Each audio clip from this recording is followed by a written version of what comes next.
in the morning. You got me up, all cause you need to talk.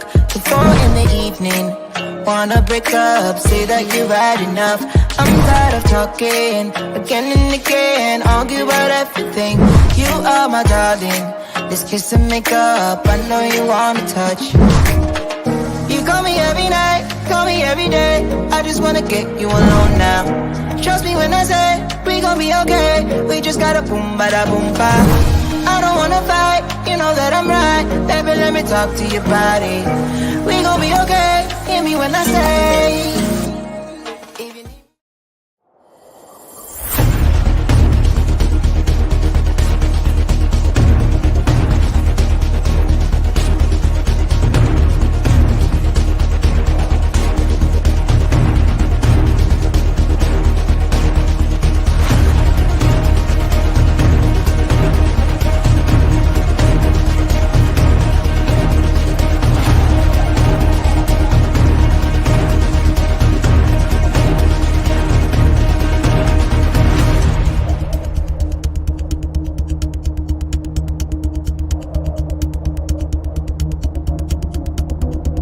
Pain.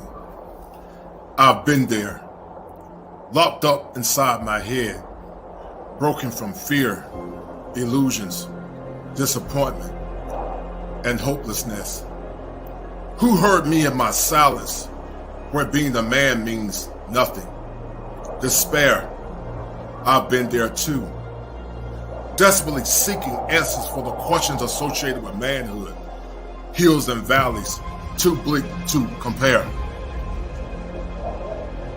Stress, suffering in a utility silo, no comfort, no security, no freedom, no justice, just do it for others. Challenges, who will help me break the challenges? Lost in the vortex of darkness, hopelessness, fear, and abandonment. I've been there too. I've been there too.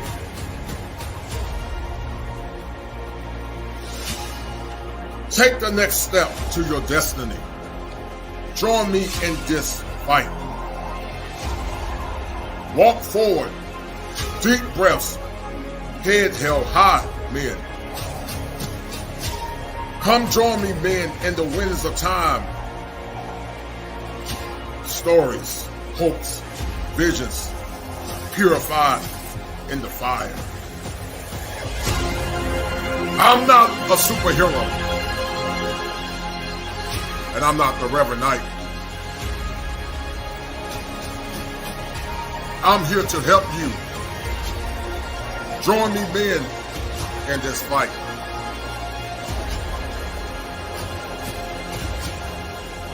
Break the chains of your mind.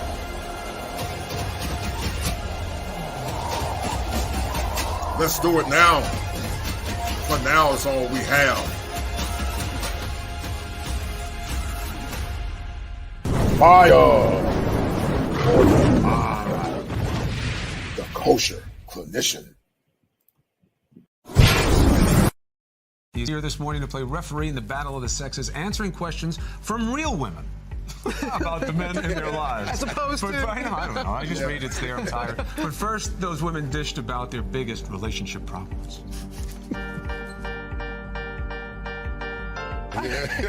Joining us now with answers for these women is GMA special contributor Steve Harvey. How you doing? Ooh, that was the clean version. That was some really saucy things. But do men really want to know what we're thinking? Yeah, we do. You know, especially when it comes to intimacy. We do want to know, but you got to be careful because we have a very delicate ego in this area.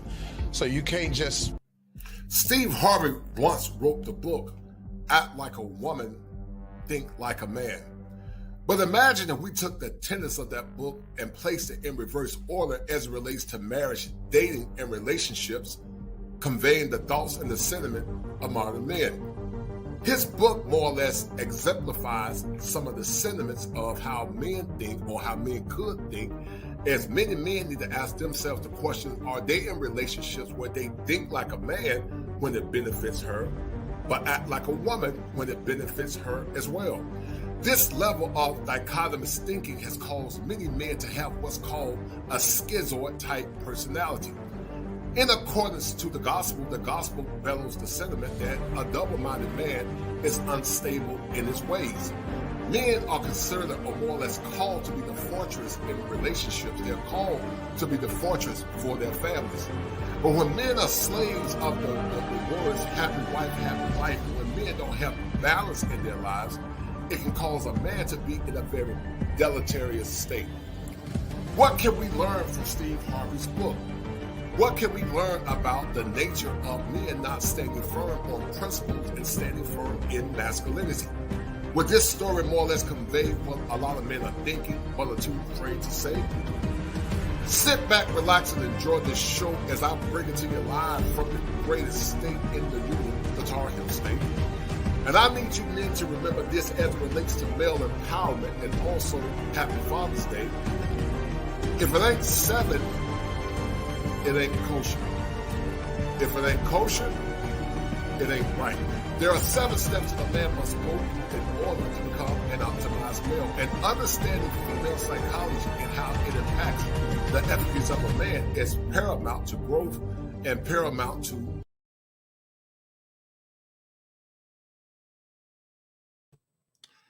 All right, guys, we're about to chop it up in a few minutes. Happy Father's Day to all the brothers holding it down on this very day where many times the beauty and the beatitude of a man is minimized. Today is going to be a good show as we seek to bring clarity to the struggles that men are going through. If you are a woman that have sons, then this show is also for you because many of your sons have been conditioned to act like a man, but think like a woman. I'm going to say it again. Many of your sons have been conditioned to act like a man when it's been beneficial to her and to think like a woman. And that dichotomous thinking is not healthy to the efficacy of a man because what it does, it causes a man to have a schizoid personality. I need you guys to get your pens and your paper ready.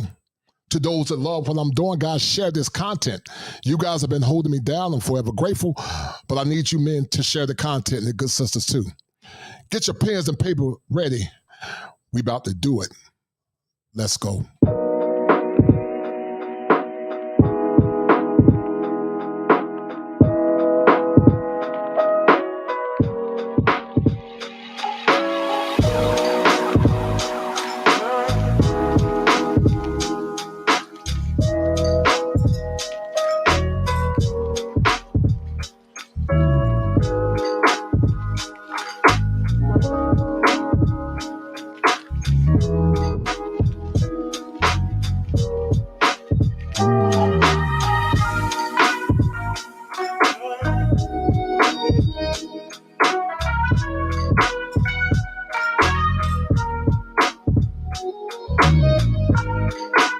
Bringing it to you live once again from the greatest state in the union, the Tar Heel State, where the topography is serene, pristine, and verdant green, where every day is Father's Day, and where manhood is part of hills and valleys, victories and failures, and whereas men, we don't agree on all things or ideologies, but tonight we come together as allies of a common cause only to dissipate once the crisis is over. Now listen, I'm about to drop some fire for your mind.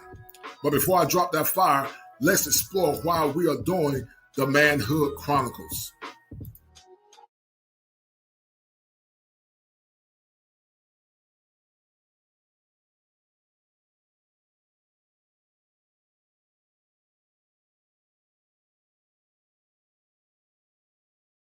Hold tight, guys. We're about to start. I'm trying to get everything together. And we're going to do it. So I'm here. And you can see, guys, I got this new and improved camera. Wasn't nothing wrong with the old one, but I got me another one. And we're going to have a conversation. So in the meantime, I need you brothers and sisters, but mostly my brothers, to share this stream. Get the likes up. And we're going to have a comprehensive conversation that more or less parallels to the show that we had on yesterday. And the topic of the show, once again, is to act like a man, think like a woman. And you might ask me the question, why did the kosher clinician choose this topic and put it in reverse? And I'm going to explain it to you because it's a form of reverse psychology, and that reverse psychology really is a form of trickery.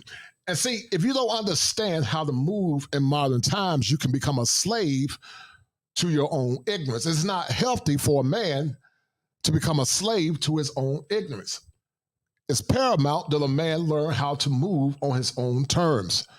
It's paramount that a man learn how to get the things that are beneficial to him. It's paramount that a man have a fortress and a foundation that he can look within to help himself become the better version of himself. But see, that can never happen if you don't understand how female psychology works. And we're not saying all women do this. All women don't do this, but there's a large percentage that do. And see, once you get caught up in that web of psychotic or schizoid type thinking, then you don't know how to move like a man.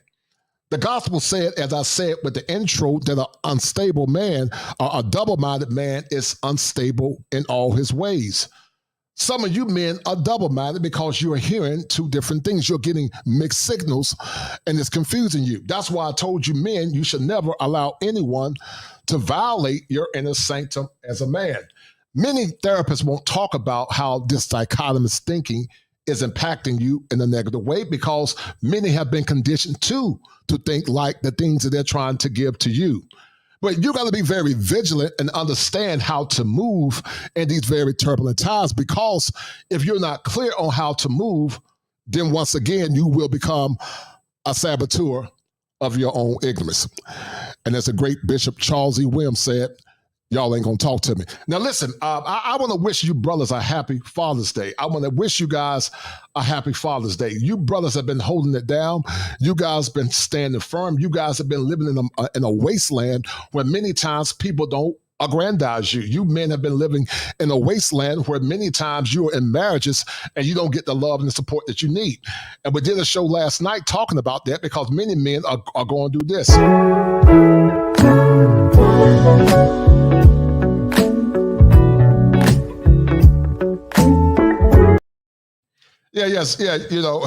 Many of you men are going to those kind of marriages. You're going to those type of relationships because you've been conditioned to act like a man when it benefits her and to think like a woman when it benefits her too. And when you act like a man and think like a woman when it benefits her, then you don't get your needs met. She gets her needs met.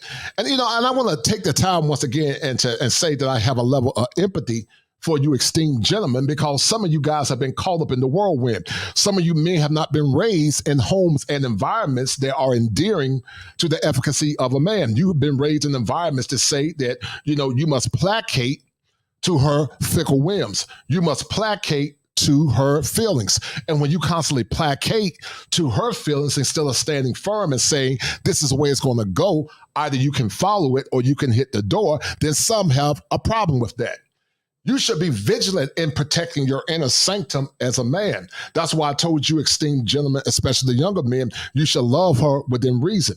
It doesn't mean that you should not love your woman, but you love her within reason, because when you love her more than you love yourself, you become a slave in an ongoing cycle where you're having distortions going on inside your head. And I've already told you guys that many modern women are victims of a condition that I talked about in the past. They are victims of a condition called, egocentria.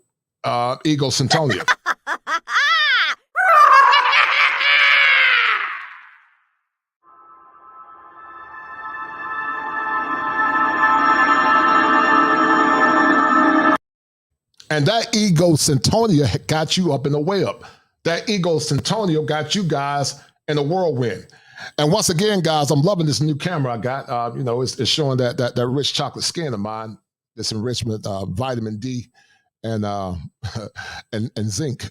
But in the meantime, all jokes aside, I want to see you men do well. And part of doing well is loving yourself. Whitney Houston said it better than me. She said it with all her clarity, and she said it with a glee of joy. She said, learning to love yourself, gentlemen, is the greatest love of all. You have not adequately learned to love yourself because many men have been conditioned to think like their mothers. They've been conditioned to think like their wives and their girlfriends. And many have the spirit of the hyena. Yeah, they got the spirit of the hyena.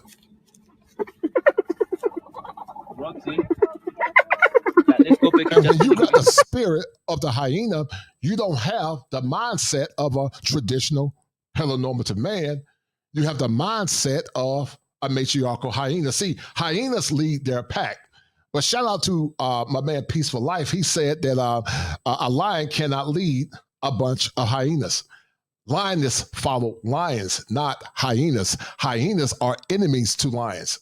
And some of you guys have been aligning yourselves with the enemy. And because you begin to align yourself with the enemy, now you are a victim of your own ignorance. So once again, happy Father's Day to the brothers. We're going to have a good time on tonight. Don't know how long I'm going to be with you guys, but I had a good time for the most part. I went to the mountains, went to the mountains for a little while. Spent some time with the fam. And like I said, guys, we're going to have a good show. But in the meantime, I need you guys to get the likes up. Get the likes up. You guys have done an awesome job. Let's get this stream popping because I want to drop some.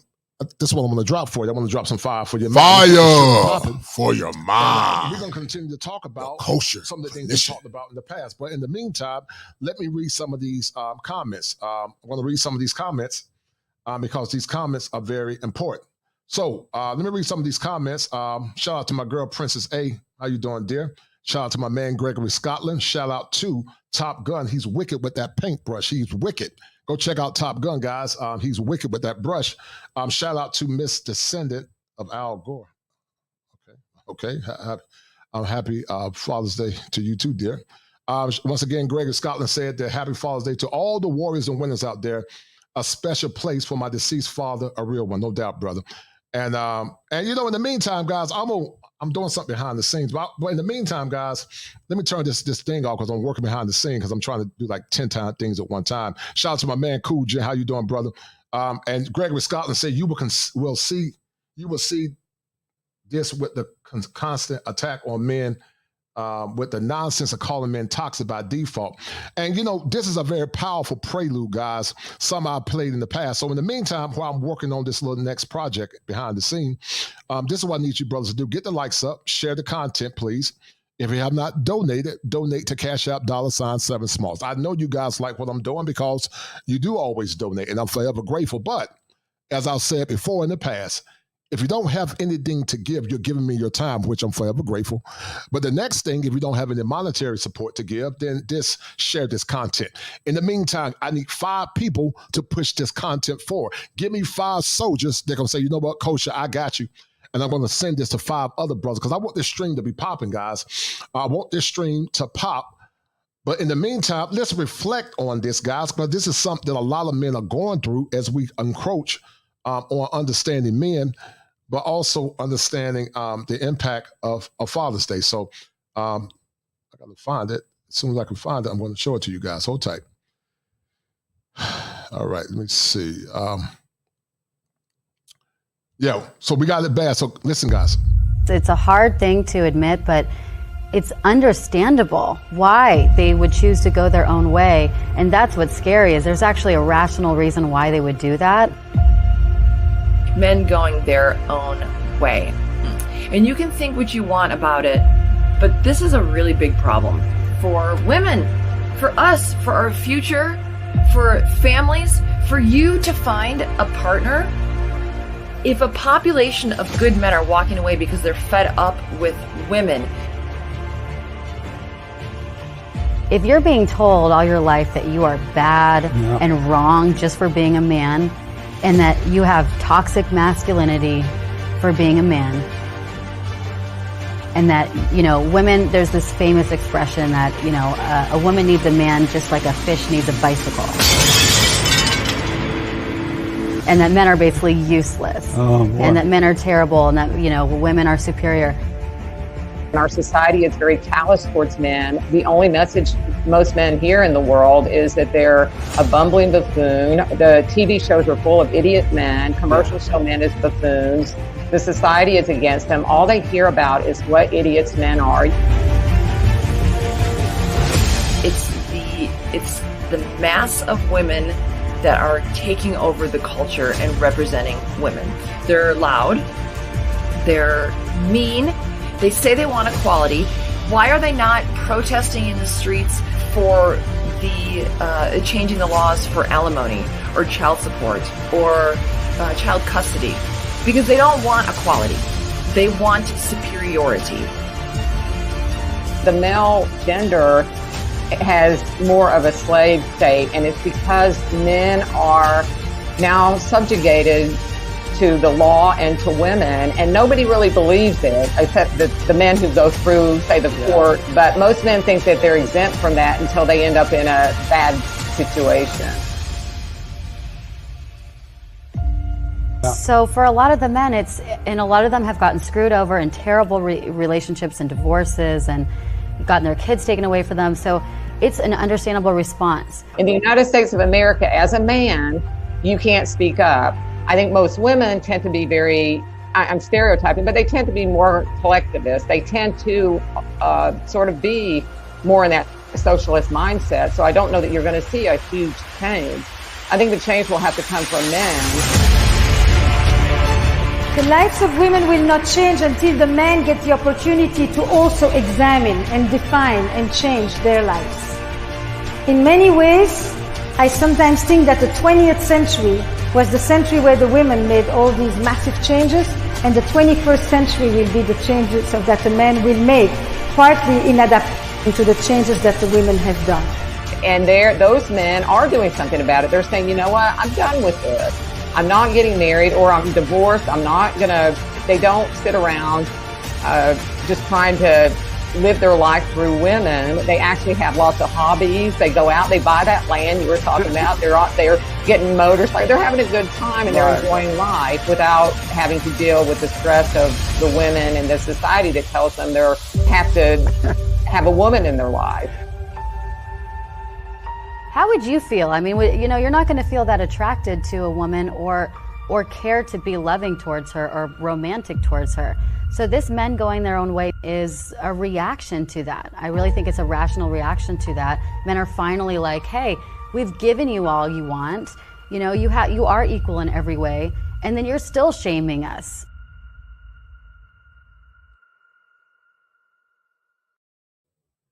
And that's it, guys. That's it. That's what's happening in these modern times. That's what's happening. And, one of the things that's getting a lot of men is simping.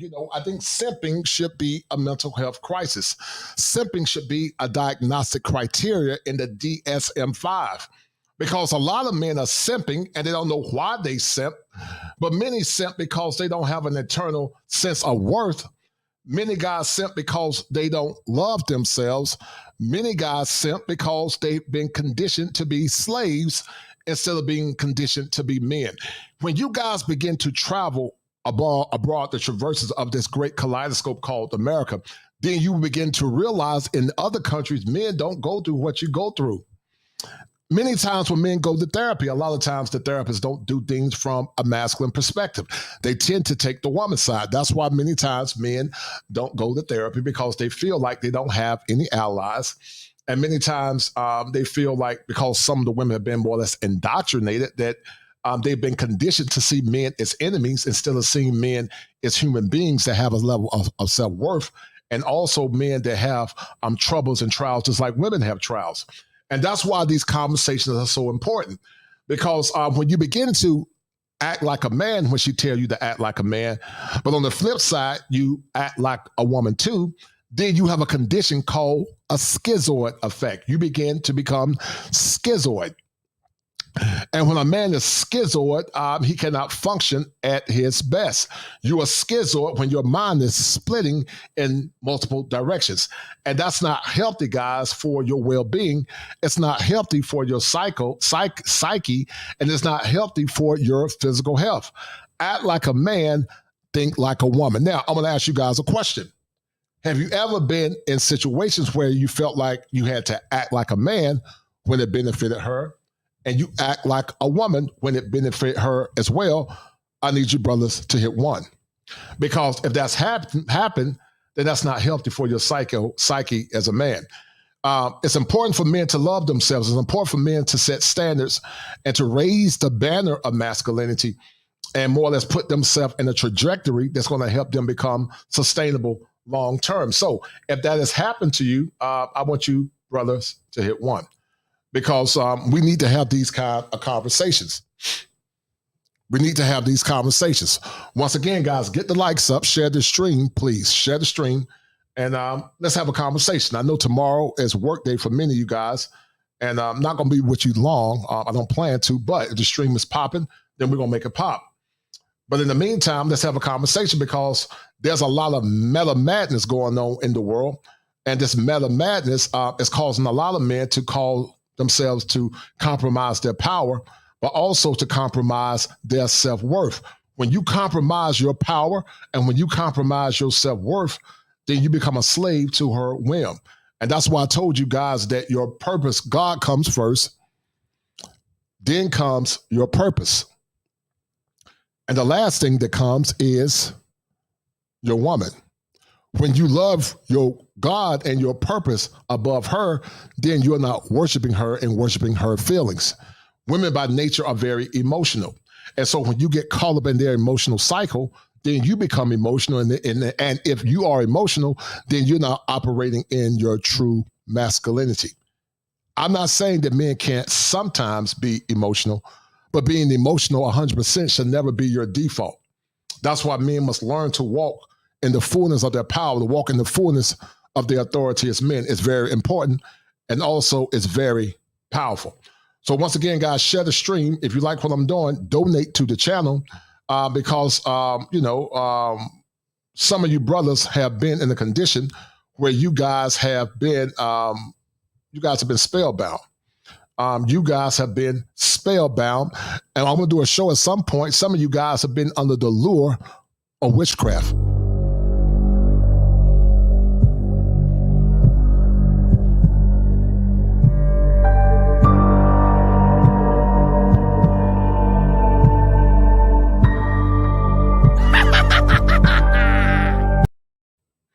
Yeah. Some of you guys have been under the allure of witchcraft. You don't know you've been under the allure of witchcraft, but some of you men have been taking potions and love spells, and it's causing you to act like a man and think like a woman.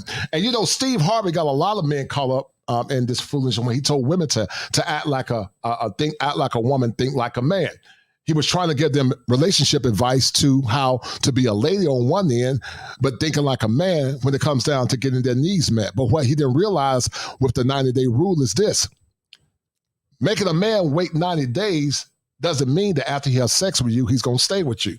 It just sped up the process or slowed down the process of the inevitable. When a man really wants to be with you, he knows that he wants to be with you. But if you put him on the ice, and I'm not telling you to be promiscuous, eventually he's going to do what's best for him. So Steve Harvey gave you guys some simp advice. He probably meant well, and I like Steve in part, but Steve got a lot of simp tendencies, and some of you women fell for it hook, line, and sinker. And acting like a man, thinking like a woman, it's not good for you men, because once again, it can cause you to become schizoid. I'm going to show you guys something. There's a diagnosis in the DSM-5 called schizoid personality disorder, and let's look at it. Let's look at what schizoid means. Because that's what's going on with a lot of you brothers. A lot of you men are schizoid. And, a person that's schizoid many times split. And it goes back to a double-minded man. A double-minded man is unstable in all his ways, and men need to be fixed. The masculine is like a rock. In the Greek, it was called Petra.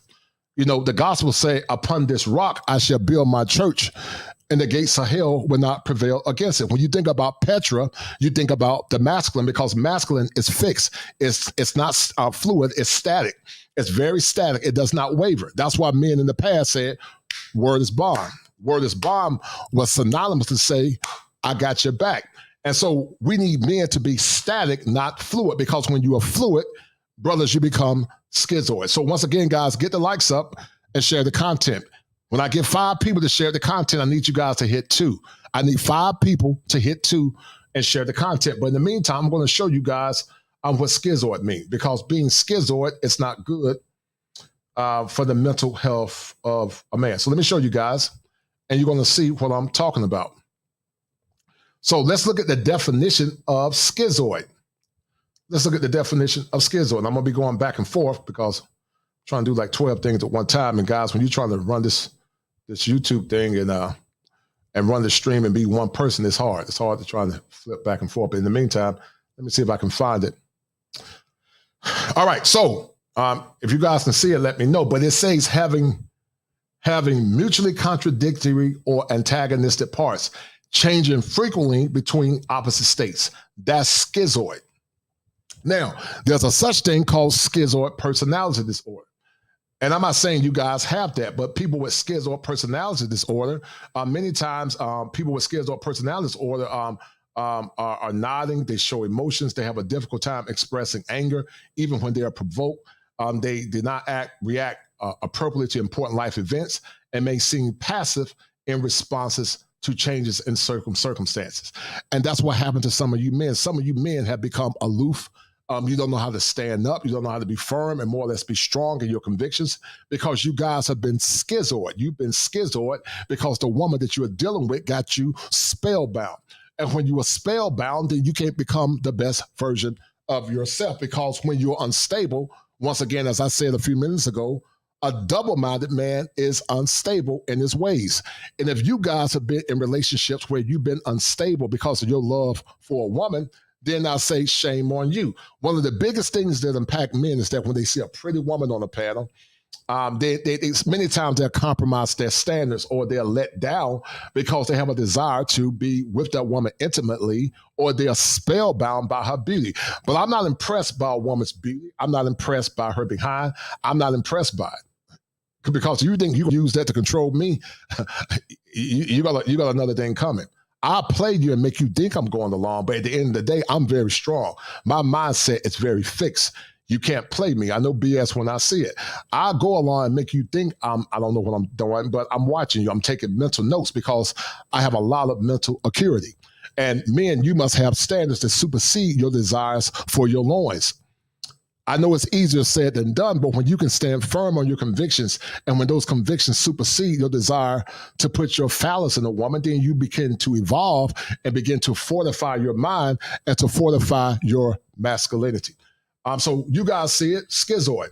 Many of you brothers are schizoid, and schizoid is not good for the mental efficacy of a man. You need to be very static instead of being fluid in your discussions and also in how you operate your life, because you can't be the best version of yourself when you are acting like a man when it benefits her and you're thinking like a woman when it benefits her. Many times you hear women say, which is a form of reverse psychology. I need you guys to say reverse psychology. She'll say a real man would do X, Y, Z. She'll say a real man would take care of Raekwon and Man kids. She'll say a real man would look past a woman's past. She'll say that a real man would not expect a woman to cook after she worked hard. She's using reverse psychology because some of you guys' self-esteem is so low, and many of you guys are this.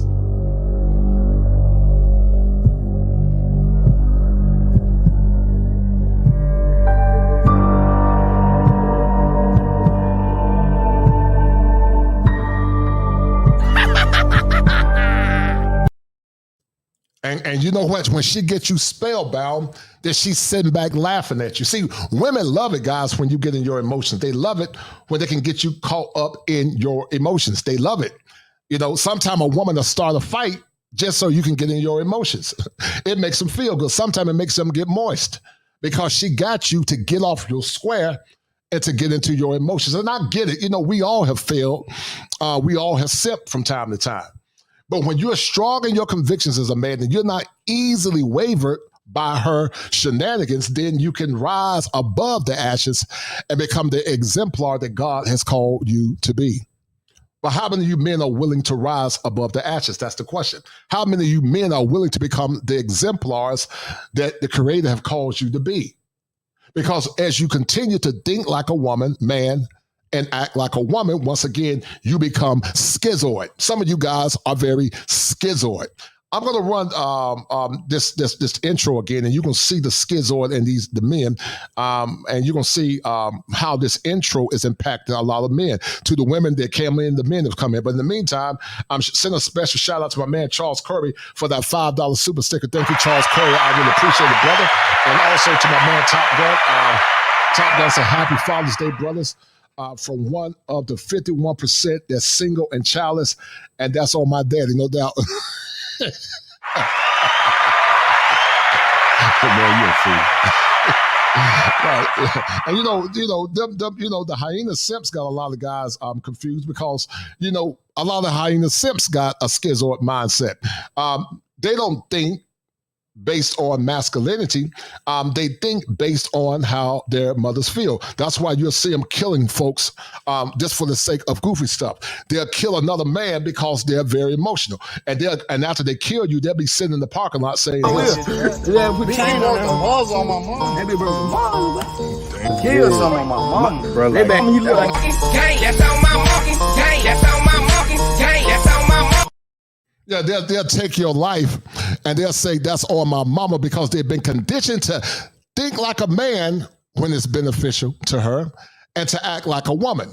They want you to think like a man when it comes down to utility, and they want you to act like a woman when it comes down to emotions. And you continue to get caught up in that foolishness, then you will go crazy. And some of you brothers are going crazy because you think like a man when she tells you to think like a man, like real men pay all the bills. Real men cut the grass. Real men expect a woman to go Dutch. But see, they want you to be modern while they are traditional, while they're modern. They pick and choose when they want to be traditional. And so once again, when you try to acquiesce to their whims, guys, it drives you crazy, and they have her laughing at you because many times she can't hear what you're saying because she got this.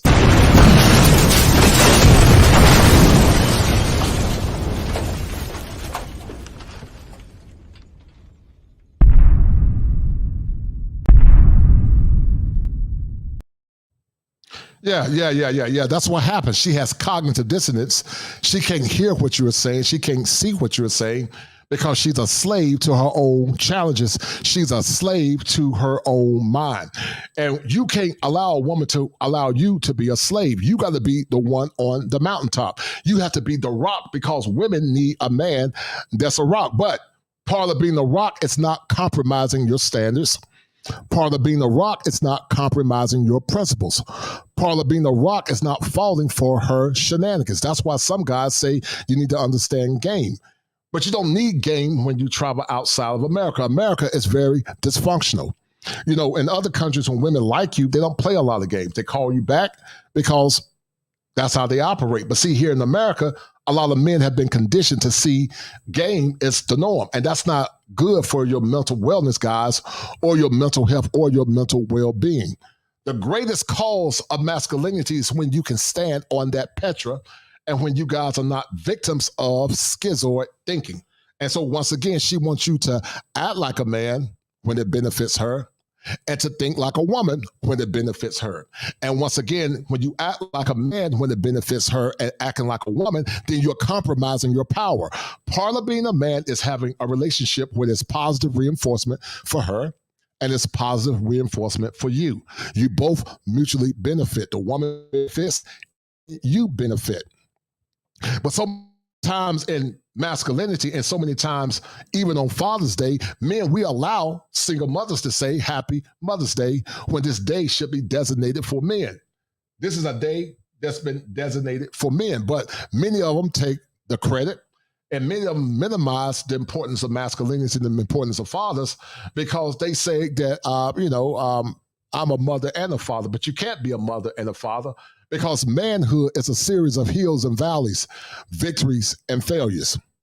Manhood is a series of hills and valleys, victories and failures. Until you walk through the fire of masculinity, you cannot understand what it is to be a man because manhood is challenging. And many times part of being a man is also thankless. Many men feel very thankless as they seek to facilitate the role of being a man. So in the meantime, let me send another special shout out to these brothers that donate. Shout out to my man Douglas Somerville for that $5, $10 super sticker. That's a bet, right? That's a deal, right? That's a deal, right? That's a bet, right? That's a deal, right? That's a deal, right? And then also shout out to hold tight. Shout out to my man MC Wellness in Recovery. Thank you, MC Wellness in Recovery. He said, Happy Father's Day. I got the NFL Ram Cup cap. I got the NFL Rams cap. Got my football, okay? And I was in fear of being double-minded because of signing in, right? So thank you once again, MC Recovery Wellness, for that $5 super sticker, brother. I appreciate it, man. And so that's why I do these shows, guys. I do these shows because I want to see you young men win, especially the younger men. The Gen X brothers, and also shout out to XL Pro. Thank you, XL Pro. XL Pro is always showing love. He's always supporting male content. I see that brother everywhere. He's a good brother. He's always supporting male content, and that's what it's all about. But once again, guys, you have something that many men didn't have growing up. We didn't have any guidance. We had to get, we fell for some of the shenanigans of the games that some of the women play. We got caught up in being spellbound, because we didn't know what to look for. And so when you don't know what to look for, you become a victim of her shenanigans. As I told you guys earlier, some of these women actually are practicing witchcraft. You don't know it. That's why you're so double-minded. When she cooked that, that tomato sauce, and that's tomato paste, or when she was, had candles around the bed when y'all were intimate, or when she told you to move a certain way, or she took your underwear or whatever. Some of these women are working witchcraft on you, and you don't even know it. That's why you guys are schizoid. You're a schizoid, and it's causing you to act like a man when it benefits her, once again, and to think like a woman when it benefits her. And once again, to those that came in late, a double-minded man is unstable in all his ways. You can't have it both ways. And that's why these conversations are so important. I'm going to play that intro, guys, and just going to add a little clarity to it. I played it early, but check it out. Here this morning to play referee in the battle of the sexes, answering questions from real women about the men in their lives. As opposed to... I don't know. I just read it's there. I'm tired. But first, those women dished about their biggest relationship problems.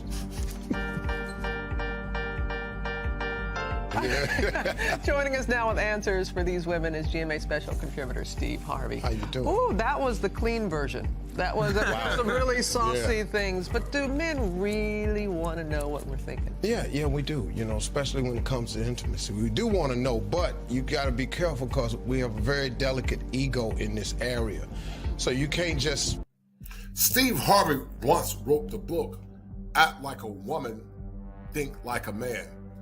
But imagine if we took the tenets of that book and placed it in reverse order as it relates to marriage, dating, and relationships, conveying the thoughts and the sentiment of modern men. His book more or less exemplifies some of the sentiments of how men think, or how men could think, as many men need to ask themselves the question, are they in relationships where they think like a man when it benefits her, but act like a woman when it benefits her as well? This level of dichotomous thinking has caused many men to have what's called a schizoid type personality. In accordance to the gospel bellows the sentiment that a double-minded man is unstable in his ways. Men are considered or more or less called to be the fortress in relationships. They're called to be the fortress for their families. But when men are slaves of the words happy wife, happy life, when men don't have balance in their lives, it can cause a man to be in a very deleterious state. What can we learn from Steve Harvey's book? What can we learn about the nature of men not standing firm on principles and standing firm in masculinity? Would this story more or less convey what a lot of men are thinking but are too afraid to say? Sit back, relax, and enjoy this show as I bring it to you live from the greatest state in the union, the Tar Heel State. And I need you men to remember this as it relates to male empowerment and also Happy Father's Day. If it ain't seven, it ain't kosher. If it ain't kosher, it ain't right. There are 7 steps a man must go through in order to become an optimized male. And understanding female psychology and how it impacts the efficacy of a man is paramount to growth and paramount to... Right, no doubt, no doubt. So that was the intro, guys, for those that are coming in. And it just talks about, once again, how being schizoid and being double-minded can cause you guys to be in a state of flux. Shizness, I think I saw that. I think I heard that show, man. I got to go back and listen to it. But, you know, Angry Man's my homie, but that's his opinion. I don't know if I agree with that, but I would have to look at it. But I respect the brother. That's my homie. I love and respect Angry Man. And, you know, I'll go back and read and listen to what he's saying, and then I'll form my own opinion. But I don't know if skin hue has anything to do with the intelligence of a man.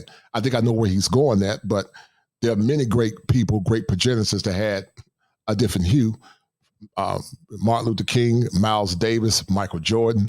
I mean, hell, the number, Marcus Garvey, they were all dark-skinned. So I don't think it's necessarily a dark-skinned thing. I think it's a cultural thing, in my opinion. But anyway, don't want to defer off topic. Shout out to the Angry Man. That's my homie. I respect that brother. I will go back and look at that show. But I do love and respect him, and he's entitled to his opinion, just like I'm entitled to mine. But nonetheless, I respect Angry Man, very intellectual brother. But once again, that's his opinion. I don't knock another man for having his opinion. Don't have to agree with him. He don't have to agree with mine. But I do respect the brother, and that's all that matters. James Turner said, Prince is your identity come through your father, mothers, and many other people that have been before you. Some you may know, and some you may not know, hence fearfully and wonderfully. No doubt. Shout out. Do put a popcorn on. I don't know what the hell that is. Do put a... Yeah, I don't know what that is. Don't know what that is. But anyway, once again, thank you, James Turner. He said, hey, Top Gun, happy Father's Day to you, Coach, and all the others, no doubt. Princess A said, the identity come to your father. You look like your father from confirmation.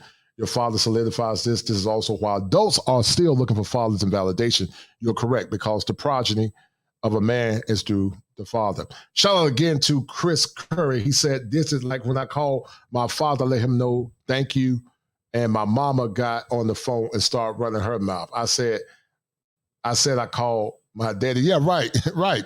Yeah, they don't want me to have any type of validation or honor. And, you know, some must say, you know, I love the law. You know, they'll tell you, you know, yeah, I love the law. But, you know, the Bible say to honor thy father and thy mother. It never say honor thy mother and thy father. It said to honor thy father and thy mother, because the original woman came out of man. Man did not come out of woman. The original man did. He came out of the earth. And every woman, or the first woman, came out of man. But even after every woman came out of man, she still had the DNA of the man, because the DNA of the man is the one that is the God spark. It produces life. And she's the carrier of the seed of man. So Eve came out of man. She was made for him. And then every other human being came out of the woman through the seed of man. So whether you got it through organics, where she came out when Adam was put in a deep sleep, every woman cannot replicate herself.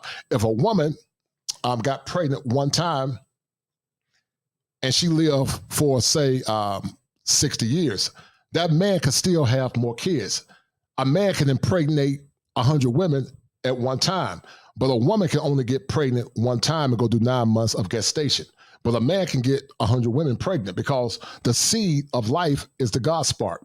And that's why I keep telling you, man, the world is yours. And shout out to Replicant Fish. And see, once you begin to love yourself, then you don't continue to become a slave to your own ignorance. Shout out to my man, Gregory Scotland, for that $10 super sticker, and that's a deal, right? That's a deal, right? That's a deal, right? Appreciate it. That's a bet, right? That's a deal, right? That's a deal, right? Scotland. Boss Don Dada said that I seen a video saying, "Happy Father's Day, Mom. You can't ever praise a man all that nonstop worship of women, even on Father's Day." Right. Well, you know, it is what it is. It is what it is, man. You know, it is what it is. I don't play that no attention. Yeah, I don't pay that any attention. It is what it is. It is what it is. It is what it is. All right. So once again, guys, once again, happy Father's Day to all the brothers. I'm very happy that you guys have taken the time to tune in. But I want to use this show to more or less talk about how many of you guys continue to compromise your power. And you can't evolve as a man until you understand the thinking errors that are causing you to become a slave to your own ignorance. You can't continue to be a slave of your own ignorance when you allow women to keep you caught up in a cycle of foolishness. I'm going to ask you, some of you men, a question. When you go back and look back in time, were you ever a victim of acting like a man when it benefited her and acting like a woman when it benefited her? Acting like a man as it relates to utility and acting like a woman when it relates to her emotions. You know, sometimes women will say they want you to be emotional like they talk to their girlfriends, but men don't think like that. Most masculine men don't think that way. We're just wired different. So if you've been through that, I want you guys to talk about it. And in the meantime, I'm going to pull up. I'm going to pull up a link. I'm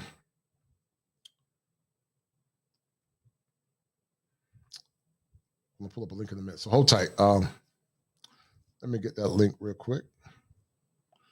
And we're going to continue this conversation. But once again, how many guys have been caught up in a situation like that when they've been conditioned to think like a man when it benefits her and to act like a woman? And I'm going to go back into the archives. I'm going back into the archives from a show that I did.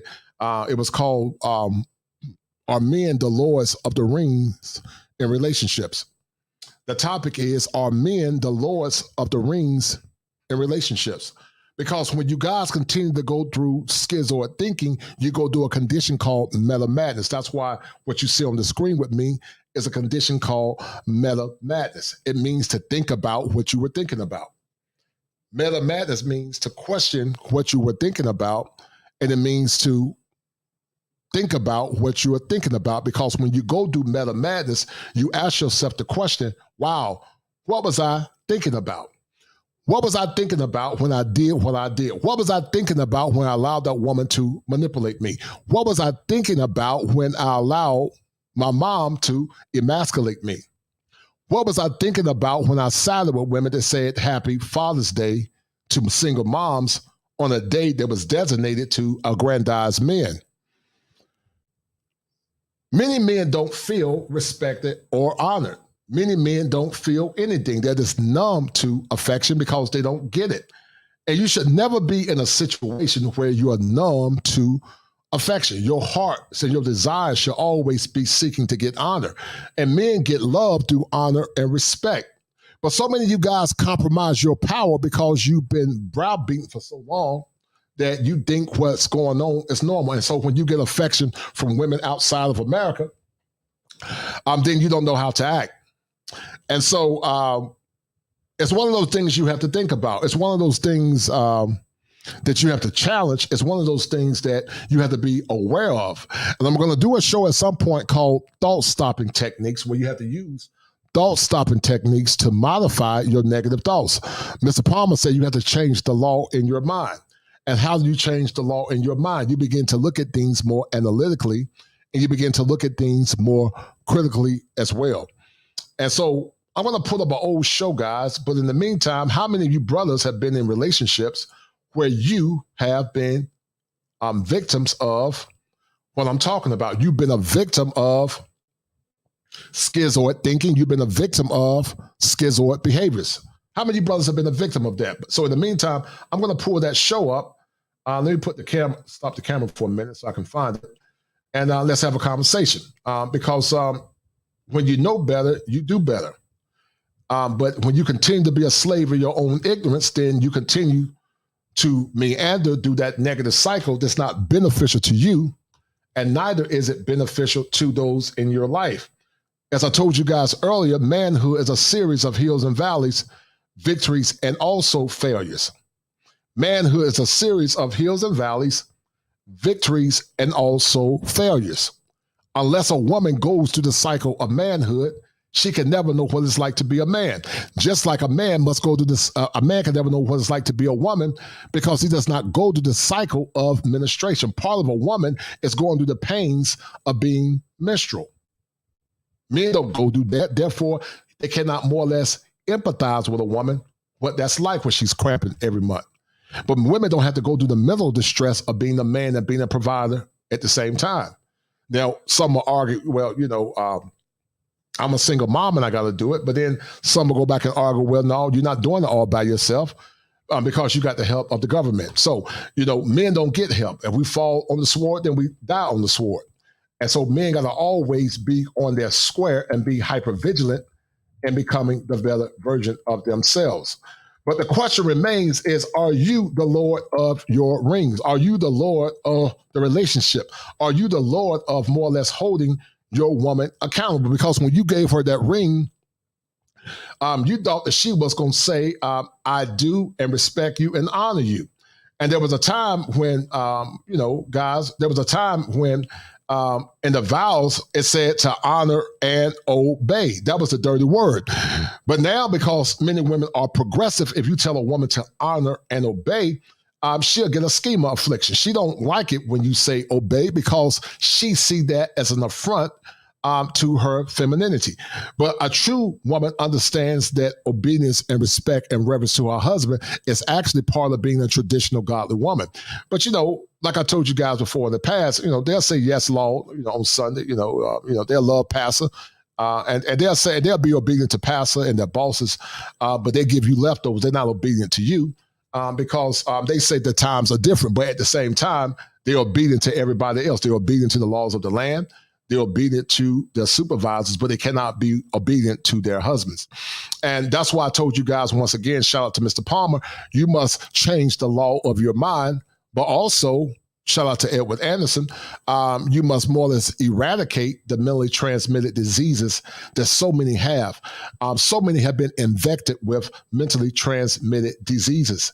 And those mentally transmitted diseases has caused a lot of men to be in a state of flux. It's caused a lot of men to be unsure of themselves. It's caused a lot of men to have what's called a schizoid personality. They are going to and fro trying to find their identity. But when you grow up in an environment where you've never had a father, when you grow up in an environment where you don't know what true power is, when you grow up in an environment where you're not standing on Petra, then you become a slave to your own ignorance instead of rising up and demanding what you expect. This is a show that I did before in the past. Are modern men the lords of the rings in marriage and relationships? And I would say that they are not the lords of the rings because many, once again, are spellbound. Many are spellbound by that big butt and the smile. That was the show that Belle Biv and the Vote said in the past. They said never trust a big butt and a smile. And so some of you guys are spellbound because you don't have any standards. You are slaves to your loins. And because you are slaves to your loins, then you are easily manipulated. But see, when you're not a slave to your loins, then a woman cannot manipulate you. Because if she's only giving you her women parts, then what else is she adding to your life? Because if you're an average man in size and an average man in skill, she's benefiting from it too. It's a mutual benefit when men and women come together, unless that man has a microphallus. If you got an average size penis, and she ain't, well, anyway, she's benefiting just like you're benefiting from. So don't ever feel like she's doing you a favor because she's giving you sex. Even though you have a biological imperative that wants sex, she's not doing you a favor by giving you her body. She benefiting, she's enjoying it just as much as you are enjoying it. So don't ever feel like, oh, well, she gave me some sex, so I'm gonna compromise my standards and have a schizoid personality. Once again, act like a man when it benefits her. Think like a woman when it benefits her as well. Listen, gave them power, but the ring actually gave them pain. So from your estimation, Dr. Dunn, tell me what you saw based on that thumbnail, because in my mind, it was very profound. So if the analogy holds, because Smeagol is, he's stricken with the ring. All he wants to do is he's chasing the ring. And by chasing the ring, he's chasing sort of this idea of power and how the ring makes him feel.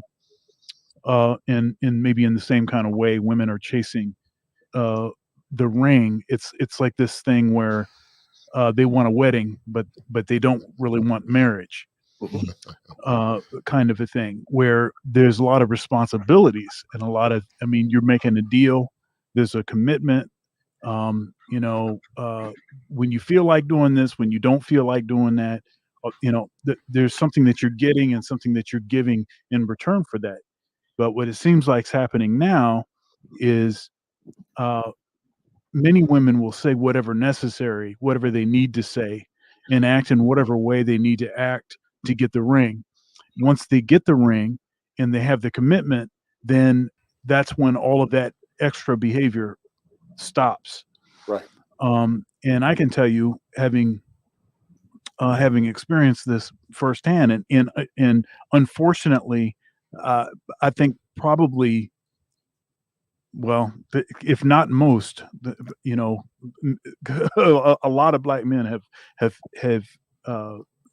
at some point in their relationships have had a woman that was very aggressive on the front side, but then as soon as she got the commitment, then all of that just turned off.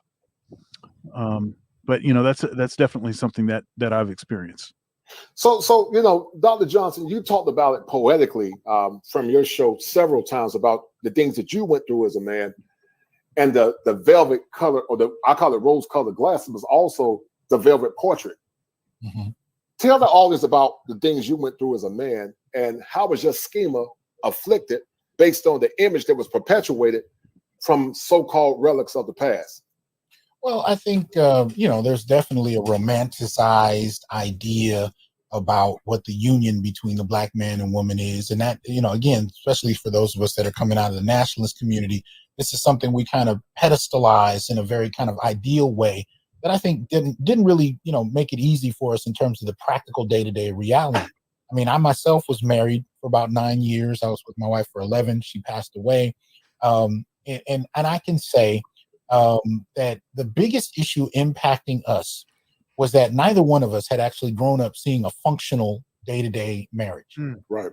Neither one of us. So we had these ideas about what that must look like. And that's a very different thing, especially if you have girls that are being socialized to think about marriage since they were children. I mean, she had books and designs about what marriage would be like that she was writing since she was 5. Most men, myself included, we didn't really think about marriage until, just a little bit before we found somebody we might want to be with. So, but the reality was neither one of us had those experiences. We'd mostly seen broken relationships. We'd mostly seen situationships that. And guys, this is very paramount, but also very important. You might ask the question, why is this important? Well, negative socialization has been the death kill for a lot of men and women. A lot of men have not been socialized to demand power in relationship. They've been socialized to, give power. Women mostly are all only respect power and strength. And you lose your leverage when you come into a relationship not understanding the behaviors that some women would try to get you caught up in because you love her more than you love yourself. It's nothing wrong with loving your woman, but you can never be caught up in being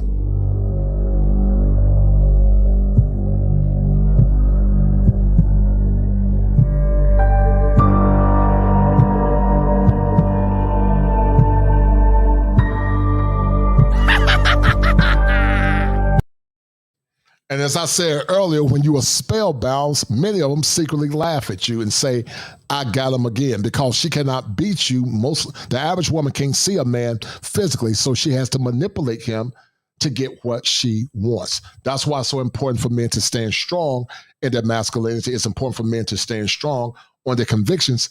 And it's important for men to love themselves, because if they don't love themselves, then who will? So once again, guys, get the likes up, share this stream, because, when we have true shows and we speak raw truth, many get upset, many get mad because, some of them got the granny serpent spirit. Shout out to Top Gun. But they get mad because they have a schema affliction.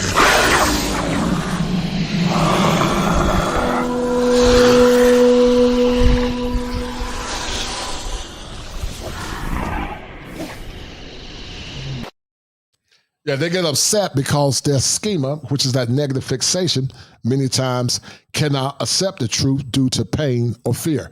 They can't handle it because within their hearts, they have the heart of a serpent. So, we got to have these conversations so that men cannot be or will continue to be slaves of some of the shenanigans that sometimes the women they're dealing with are more or less impacting on them. So keep listening.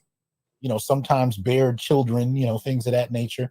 And from there, we had an impractical base to try and build a life. And the only thing we really knew, we really agreed upon, is that we didn't want our child to grow up in a divorced household. But even that's enough to build a functional family if that's all you have to go on. Right. This is why I say this goes back to the 1960s, because this is a multi-generational issue. This isn't just about two people who are getting married. You have to, really, and this is common sense. When you marry someone, you're marrying their family. You're marrying into their family. They're marrying into yours. Even if you don't have one, the legacy of not having a family impacts your family, right? There are things that you don't know how to do, but ways of negotiating and engaging people that you may not have experience with. Especially like I married someone who had a huge family. I myself, it was just, my mother. Shout out to my man, Ray Johnson. He is the sponsor of the show. And that is a deal, right? That's a deal, right? That's a deal, right? Cash app. Thank you, that's brother. That's a bet, right? That's a deal, right? That's a deal, right? Thank you for your kindness. He said that it was sent for the content. Thank you, Ray. I'm extremely blessed and honored that you took the time to take your hard-earned money to donate to the Kosher Clinician. So once again, thank you, Ray Johnson. Forever grateful, as Ray Johnson is the sponsor of the stream currently. Thank you, sir. Mother and my sister, and occasionally we saw grandparents. I may have seen my father once a year. Very different family structures. You know what I mean? These kind of things, really play into, how we even, what our standard is for what it means to be in a union. Those are the kind of issues on the table. But I always come back to policy, because at the end of the day, women are also being socialized into relationships knowing that if this man doesn't make you happy, you can use the state to please him for what you want and move on to the next. We saw what just happened with Dr. Dre. Right. Pay $3.6 million a year until she gets married again or is in another domestic union. Now, I had a professor, right, who was a mentor of mine. She's now in her 70s. She was married in the early 1980s. She got a divorce in the early 1980s. Her husband from the early 1980s is still paying alimony to today. Wow. She just retired from her work and she's still getting alimony today. They broke up in like 1981. Mm-hmm. You know what I mean? So when girls are shown across generations, from their grandmothers to their mothers to themselves and their daughters, that they can do this to men whenever a man doesn't help you meet your fantasy relationship, what kind of relationships do you develop? You develop relationships where women have a sense of power by proxy from the state, and men know they're walking into a wood chipper if they can't make her fantasies come true. Fantasies she's had since she was 5 years old, and you just start thinking about marriage when you met her. Right. Bad recipe. Well, it sounds like, once again, that, I think women come into relationships being pragmatic. Men come into relationships based on what you said, Dr. Johnson, about the rose-colored glasses, on what I call the art of romanticism. Dr. Dunn, I want you to talk about some of the things you struggled with in your first marriage. Share what you want to share. And are marriages really worth it in this current milieu called America? Yeah, without getting too specific, I'm in my second marriage. Yes, sir. My first marriage, it was exactly that. It was, we came from different kind of backgrounds. She didn't have a relationship with her dad, and I think that had played a big role. Yes. In the kind of lack of success that we had in our relationship.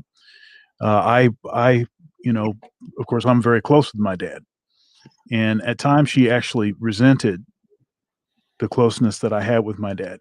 Mm-hmm. And to my knowledge, at least at the time, her dad was still alive, but hadn't been in her life since she was 4 or 5 or something. And I remember even having the conversation about her reconnecting with her father, how that was always a very contentious, it was always a lot of, there's a lot of stuff buried there. And, but I mean, she was very, very aggressive. You know, she was pouring it on, and I'm an introvert. Right. So, and I was in my, early to mid 20s. So not only was I an introvert, I didn't have any game to speak of. All I was doing was working on, trying to make myself the best I could be, pursuing music, going to school, doing the stuff I need to do. So, I didn't have no, crazy body count or anything like that. That's not what I was doing. I wasn't approaching women that way. Right. And so when she showed a certain kind of interest and then was very aggressive and assertive, I mean, that's kind of all it took. And I was simping, And that's why we need strong fathers. We need strong fathers that have evolved themselves to help guide their sons in a very positive direction. We need strong fathers that have evolved that can point their sons into a very powerful direction. Guys, once again, empowering men in a time and a culture where people don't want to see men empowered, it's not easy work. Many times I question, why do I do this? But I think I do it because many times I too were victim of some of the shenanigans that are going on. Women that are good women, they don't get offended by what I'm saying or any other man or content creators. But the women that are complicit in the behaviors that I'm talking about, then they become offended. And that's their problem. The world is not about patty cake and saying sweet things, A person that's an honorable person will tell you the truth. They don't lie to you for money or likes. They just tell you the truth. And if it's not you, then I say, don't bother with it. But if it is you, then I say, change your behaviors so that you can get the outcomes that you want. But like I said, regardless of who it is, you got other women saying, or men say, they get mad at the men and the women. So, it is what it is. It don't bother me. I'm going to keep pushing, because at the end of the day, I got to be true to myself, and so should you. I'll admit, I have a series of videos on my channel called Blue Pill Testimonials, and there's 10 videos, a variety of stories on various levels of my simping. But it wasn't until I was early 30s, close to mid 30s almost, that I kind of grew out of that. And that I was even able to tell a woman no. Yeah. Or step away from a particular kind of thing. And, and that's all, I don't have anyone to blame for that. My dad, he taught me better than that, but I just, that was just what was happening. I had so romanticized the idea that women can do no wrong. Right. So that I just believed them. And over, I believed them. And many of us have believed that. There was an old saying that say, what are little girls made of? Sugar and spice and everything nice. That's what little girls are made of. But then the song went and say, what are little boys made of? Puppy, dog tails, and snails, and all kind of bad things. That's what little boys are made of. So we always saw boys through the lens of something negative, and we saw the girls do what was deemed to be positive or special. And so when you grow up in a family, when you don't see strong men, then you don't see yourself as anything special. Some of you men have been victims of your mom screaming and cussing you out and saying you look just like your D father. And when that happens, what it does, it causes you to have a very parabolic situation where you begin to see yourself through the lens of negativity instead of seeing yourself through the lens of positivity. And so when you go into the relationship, once again, you become very schizoid because you think like a man as it relates to utility, but then you turn around and think like a woman as it relates to her emotions. And that's why I need you guys to share this content. I asked you guys earlier, I told you I need 5 guys to share the stream. No one has shared it. And so, guys, I put my name, I put my profession, I put my character on risk for you. The least you guys can do for me is to share the stream and to share the content. And so once again, I'm forever grateful to the brothers that I'm helping. I really appreciate it. And also to the good sisters that are listening, shout out to you as well. But we know that many times, some of our women are very fickle.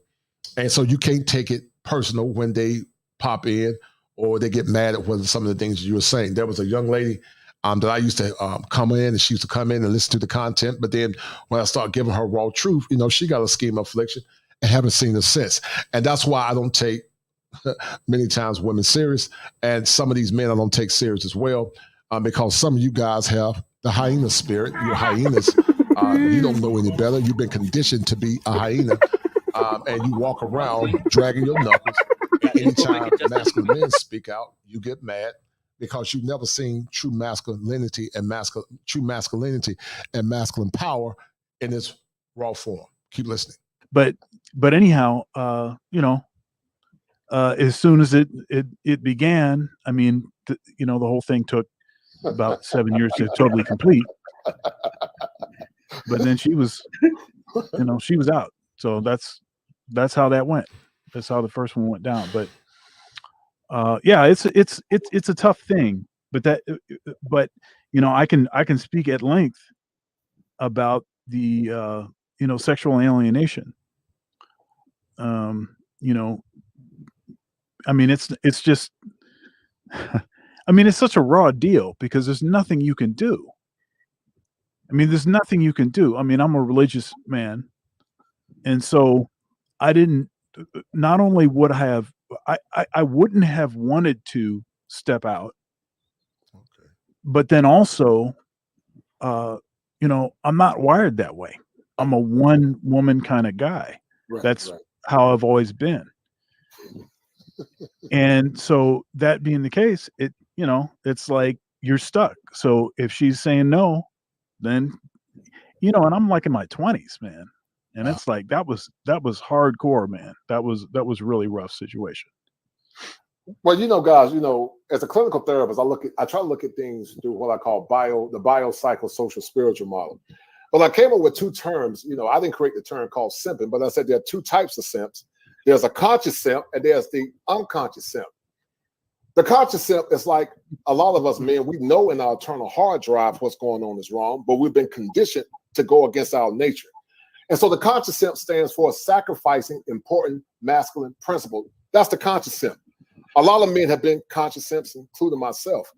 But then you got the unconscious simp. Those are men that don't know any better. Those are men sacrificing irrational male patterns. That's the unconscious simp. So, Dr. Josh, let me ask you a question. Have men in America been consciously or unconsciously conditioned to be simps? Well, I think that's definitely the case. It's partly built on the very Western idea of chivalry, which is a facet of patriarchy. So it's built into Western masculinity. But in the Black community, it's compounded by this framework where we're primarily raised by Black women. And what tends to happen when you're raised by women is they try to shape you into the man they want. Yes. I mean, that's essentially what mothers will do. Even if they don't. The problem with that is it's kind of like if you ask someone to build a car and they don't know anything about cars, what they'll do is at best they'll build the outside design based on what they think it should look like, but they have no idea what the inner workings look like, how they function, what they are. So a lot of young men, because I'm Generation X, and we were the first generation to really be raised by single parents across the board to the extent that we have been, right? So we had mothers that basically taught us how to be really, and this is, a bit edible, they taught us how to be husbands for them, but they didn't understand how to teach young men the inner workings of manhood. So we learned the performance, but we didn't learn the rationale. We didn't learn for many of us who didn't have fathers there on a day-to-day basis, and we didn't witness functional relationships often. So these kind of things set us up in many ways to really not know how to function in the way we need. And so that's kind of part of the dynamic there. You start talking about simping. So we learn this, we got this. And again, if you add this extra element of pro-Black, I mean, I'm the son of a Panther, right? Oh, wow. Right. So the kind of pro-black, idea about what it means, and this is key, what it means to be a good man, what it means to be a good black man, right?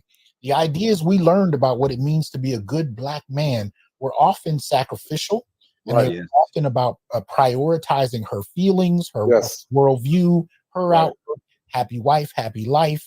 We learned that she was the focal point we were supposed to protect and provide from the outside. And one of the things that morphed into over time, especially among black women, the culture of black women, it became what's yours is mine, what's mine is mine, as far as how women looked at it. So your resources, you sacrificing yourself to protect her and the family, all of that worked as long as it prioritized her and she didn't have to extend anything. Now, the other half to that is that what a lot of these women who were being introduced to feminism, because feminism was what really offsets the civil rights movement and reprioritizes the very idea of gender roles, especially in the black community, right? So one of the things feminism teaches them is that it's not only all about them, but that they can now cherry pick from traditionalism, right? So protect and provide is still welcome. But what used to go with protecting and providing? When men protected and provided, there was an exchange of duties that took place, right? The men protected and provided. What did the women do? They prioritized, they nurtured, they took care of hearth and home. There was an exchange going on. But what feminism taught people to do, most particularly women, was to expect the protection and provision, but provide nothing. Now, what does that mean? That means she can work part-time, she can work full-time, she can go to school, she can not work at all, she can have a baby, she can abort a baby, she has all. And that goes back to what I was telling you guys again. It's a condition of very parabolic thinking called act like a man when it benefits her, think like a woman when it benefits her as well. And because many boys are raised in families where they're a single parent or single home parents, that's how you respond. You respond in a manner that's not conducive to your well-being. You respond in a manner where it aggrandizes the feminine instead of aggrandizing the principle and the masculine. God made you the first fruit of his creation. And when you stand firm in your masculinity, when you stand firm on your principles as a man, then you rise up above the ashes instead of being in the ashes of despair and pain. And that's why, I do what I do. That's why I seek to more or less restructure your thinking so that you can get the best outcome to the beneficial towards you long term. Keep listening. All the choices of what she wants to do with her life, even if you're married to her, you have none. If she is pregnant with your first child and decides to abort it, what exactly can you do about it? Right. You have no recourse. You have no recourse. I agree. So that's the dynamic on the table, especially post 1980. Why? By the time we get to Oprah Winfrey, and she starts taking these fairly obscure black feminist ideas and putting them out into the public, we are now experiencing a major shift in gender understanding and gender dynamics, gender roles, and for men, we are completely blindsided. Blindsided. So we're still playing from an old playbook of black male sacrifice. She has a whole new playbook of black female first. So it sounds like to me, Dr. Johnson, that it's the worship of the female as being superior to the man, which in essence leads to what I call solipsism. You have a patent term in the manosphere called the CompuServe. We're going to talk about that. But to pair what you said, Dr. Johnson, I created a term called the commodification of subjugation as it relates to solipsism. But then there's the commodification of glorification as it relates to building. There was a time where So the commodification of subjugation parrots what Dr. Johnson talked about in part. The commodification of subjugation basically says this: you are a commodity to be subjugated for her own fickle whim. But when you're a commodification of glorification, then you are a commodity that she sees through honor and respect. And she galvanizes you because she honors and respects you as a man. The commodification of glorification puts you in the position of being the leader of the home, cooperation, femininity, and also a woman that's loyal to you. But the commodification of subjugation is a type of slavery where you are thinking like a man when it benefits her, but also you are thinking like a woman when it benefits her. And when you get caught up in what's called dichotomous thinking, then that's not good for you mentally as a man. The way you overcome that dichotomous thinking is setting up standards, fortifying your mind, restructuring your mind, loving yourself, and setting standards. We live in a very matriarchal culture, but see, in other cultures of men, they don't tolerate what we tolerate. They set standards, and the government gives them support. The reason why some women struggle with what men are saying is because they've never seen true masculinity. And so many men compromise their power because they think by compromising that power, it makes that woman respect them more. But on a subconscious and conscious level, she don't respect you. Many times it's better to let her walk away or to castigate you than to continue to meander through mental jousting and mental warfare trying to appease her, when in essence, you're not appeasing her. You're actually denigrating yourself. Think about it. Black men were commodities that worked together with their women to build infrastructures and communities. But now it appears that black men and a lot of men in America are commodities to be subjugated as it relates to her solipsistic needs. If you look at Smeagol was solipsistic because it was all about him. I want you to talk to the audience about solipsism and the CompuServe and how those two terms coalesce together from your best estimation. Well, solipsism basically is a female priority of themselves, you know, and this has its basis in nature to some extent. I mean, at the end of the day, I don't know how many rational creatures would have more than one child. If men could have babies today, well, that's a whole nother discussion. But anyway, if men could actually have children, you doing it once, you really wouldn't do it again. Right. But you have to have an irrational kind of relationship to nature and to reproduction to even want to do that. Because for men, having sex is, you know, we enjoy it. We impregnate someone. And then from there, it's just a lot of waiting and so on and so forth. For her, she has to go through a whole transformation.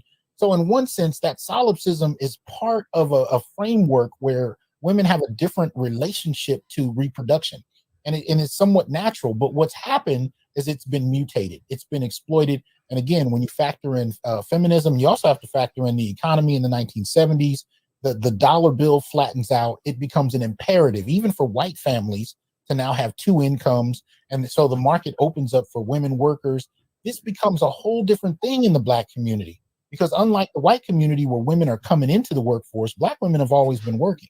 So this actually meant that they got elevated in terms of the type of access they had at the same time while black men were being pushed out. Because the 70s is also when the war on drugs kicks in, when increased incarceration kicks in, and jobs are overseas.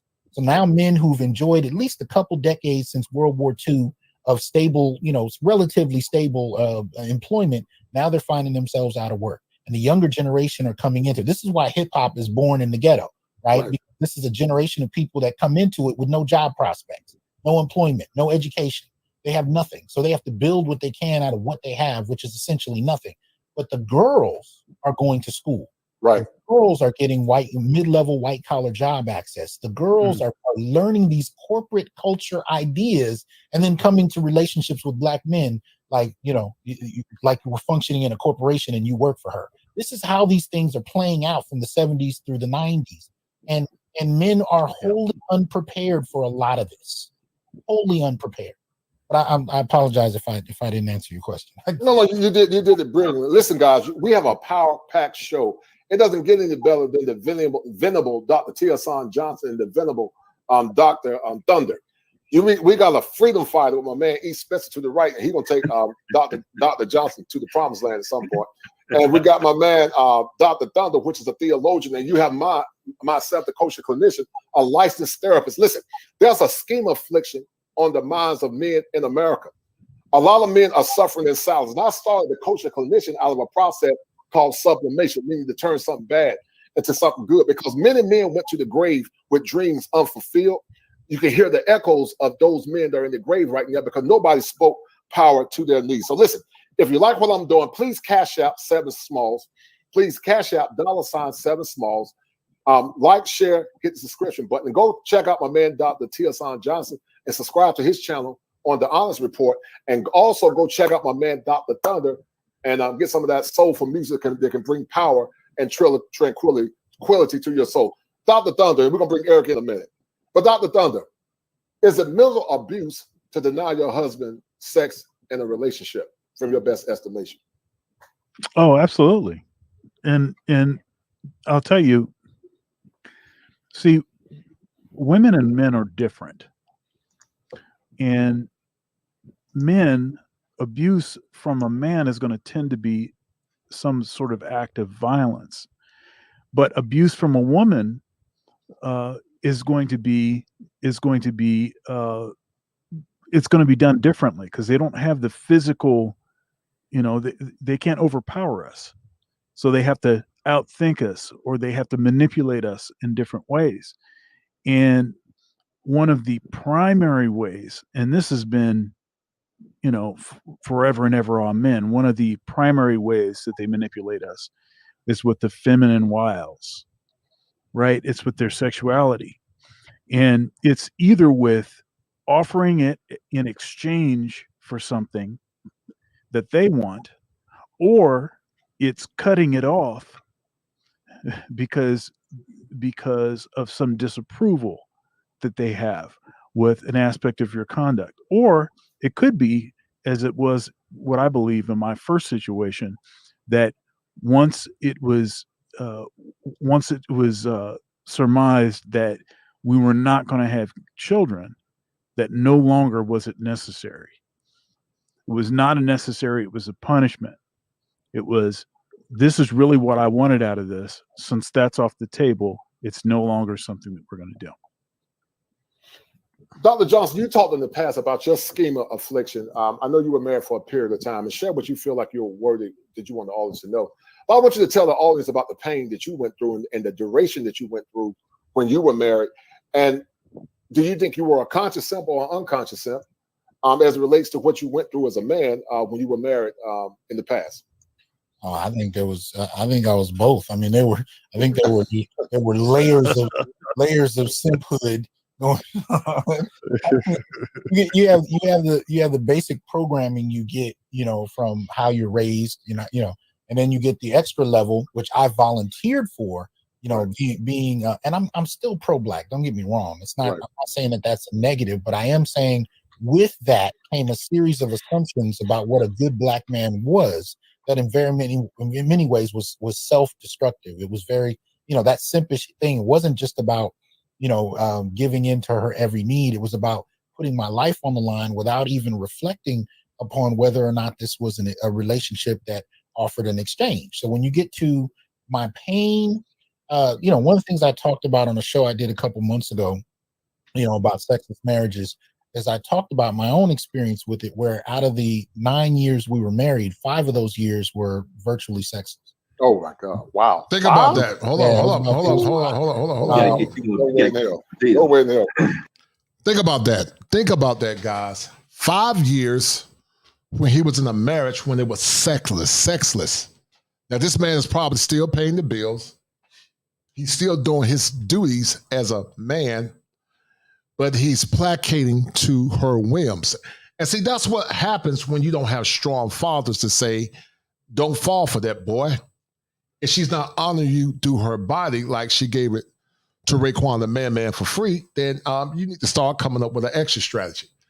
I know sometimes you guys say, I don't want to break my family up, and I get it, but it's mental abuse when you're going through those types of situations.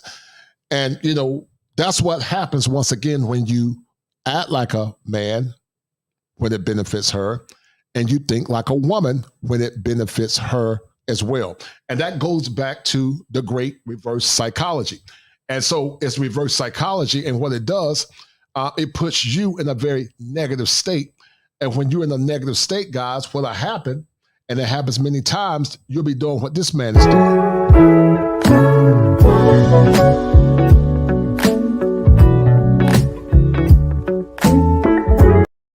Yeah, you'll be married and alone, looking at porn, looking at P-Hub because, she's monopolizing sex, but you're goofy behind is still paying bills and still doing everything she tells you to do, and you're compromising your power and your mental wellness because you don't love yourself and you don't think there's no way out, but there is a way out.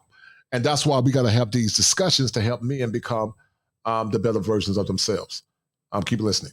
Yeah. And she, and so and I never found out the reason for it, at least directly from her. I never found out why. I tried everything I could think of. I tried arguing, I tried discussion, we tried counseling, and it was nothing that I could find out directly. So here I am believing that the answer is marrying and building Black families. And I do that, and I'm married, and I have a child on the way, and I'm in graduate school, and I'm doing all these things to build my velvet painting. And then one day my wife just stops. Wow. No explanation, no clarification, stops. I mean, it got to the point, I heard this phrase in a movie. It was like we were roommates with running a small daycare. That's what it got to be like after a while.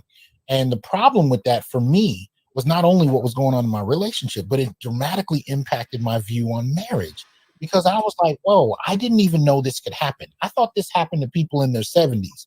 And I figured by your 70s, at least before the advent of Viagra, who cares? Your wife stops giving it to you, you're in your 70s. I didn't think much of it. But this happened when we were in our 20s and 30s.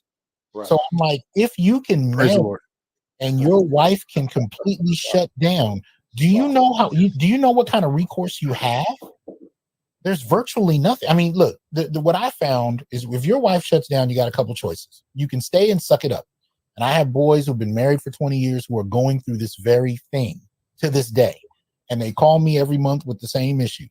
So you can suck it up and pretend like it's not happening, which is a certain kind of hell that you put yourself through. But many of these men are doing it to sacrifice for their children, right? So that's the velvet painting. You can get a divorce. Now, again, I grew up from a divorced household, so did she. I didn't want to see my son every 2 weeks. I didn't want to wonder what man was in the house, boyfriend she had that was near my son. Like, I didn't want to go through that, but that's an option. And then, of course, the other option you have is to cheat. Well, but the problem with cheating is you eventually get caught. I mean, you live with this person. It's not like you just seeing each other every other weekend. You know what I mean? So these were the options that I found left to me. And I'm thinking, I don't want any of these. I didn't get married to become a monk. That wasn't my goal.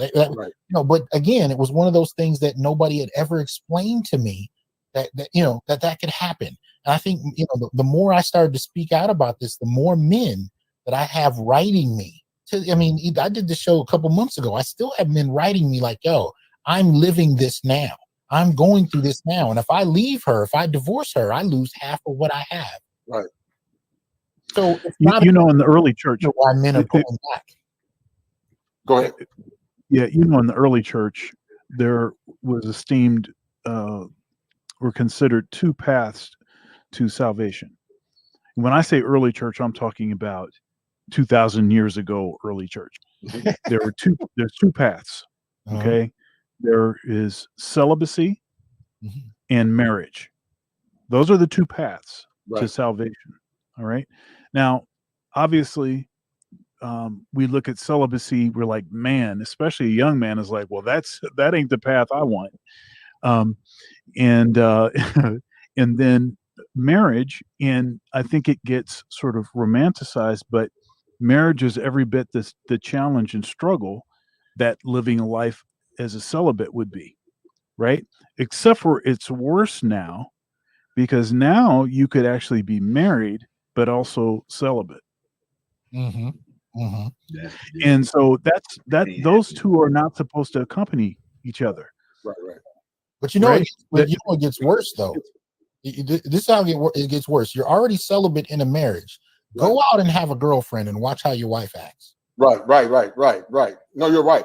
And you know what? You made a very profound point. I'm going to say this because I grew up conservative. I might not live out the mandates of the gospel like I used to, but I grew up Church of God in Christ, Pentecostal holiness. In my mind, it's a sin. She's cheating when she's denying you sex. She's actually cheating because she's depriving you based on the tenets of theology, what the Bible called the due benevolence. The due benevolence, actually those things which are good. So in my mind, if a woman is denying you her body because she signed up for the contract, you got to give her an admonition to step it up and get it together. Wow. If not, in my mind, if she's denying you her body, you have a right to either divorce her or do what you need to do until you can move on. Because the gospel say the only time a woman should deny her husband sex is when she's fasting and praying. That's the only time. Right. Well, after that, the gospel both agreed on it. And you both And agreed you on it, both right? agreed on it. Yes, sir, right. And you both come back together so that the devil won't come into it. So a lot of American women are leading their men astray if that man decides to go out and step out because she's not fulfilling her duty. And I'm gonna tell men to the ones who are listening, you are a fool if you keep contributing to a woman that's not giving you sex. I don't blame her, I blame you. You need to start developing an exit strategy. Well, right, go ahead. Here's the thing though. There's a new religion that's at play. And it actually supersedes and undergirds most religious traditions in the West. Right. And if it hasn't hit your religion, just wait. It's coming. And it's called feminism. Right. Kevin Samuels beautifully dealt with last year when he talked about the way feminism kind of infiltrated the Christian church. Right. But, it's happening with brothers who are practicing Yoruba and Ifa. It's happening with Muslims. It's happening in different ways and to different degrees. But here's the thing. When you made a statement a moment ago that she is not following, what she's supposed to be, actually she is, according to the new religion. And the religion is that women can do whatever they want, whenever they feel like, and you need to accept it. And the degree to which you are not a constructive, positive, supportive male is the degree to which you will not allow her to do this. Now, I'll give you an example. It can be in terms of sex. Try sitting down, whether it's the Quran or whether it's the Bible, and you're trying to walk her into why she should give you her body. Watch how that discussion goes if she doesn't want to.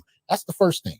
But we can apply it to other areas. I had a situation where I was in graduate school. I literally was working 4 jobs, one of which was full-time while going to school full-time. She was out of work.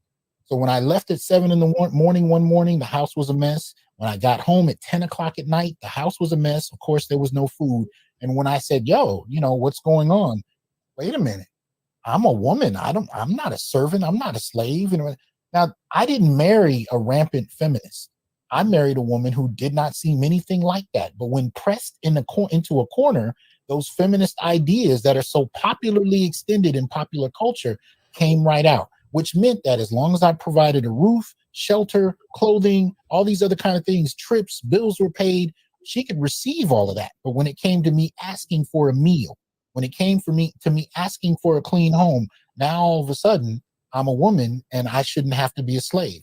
See, this is the dynamic that feminism allows them. It allows them to have a cherry-picked traditionalism that you yourself have very little in response to argue back with once you're in. And that's how it goes, guys. It's act like a woman, act like a man, think like a woman. It's that ongoing cycle where you're constantly juxtaposing and more or less calling her web of feelings when you're compromising your power. When it benefits her, act like a man, be a utility. When it benefits her, be more concerned about her emotions. But men can never take off. We can never say, I don't want to do quote unquote man work.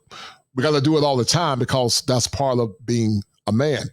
But, she gets the opportunity, and shout out to the good women, to go back and forth. And what it does, it causes you to have a schizoid reaction. You have you have what's called dichotomous thinking, and you become a slave to her feelings instead of being the exemplar of masculinity.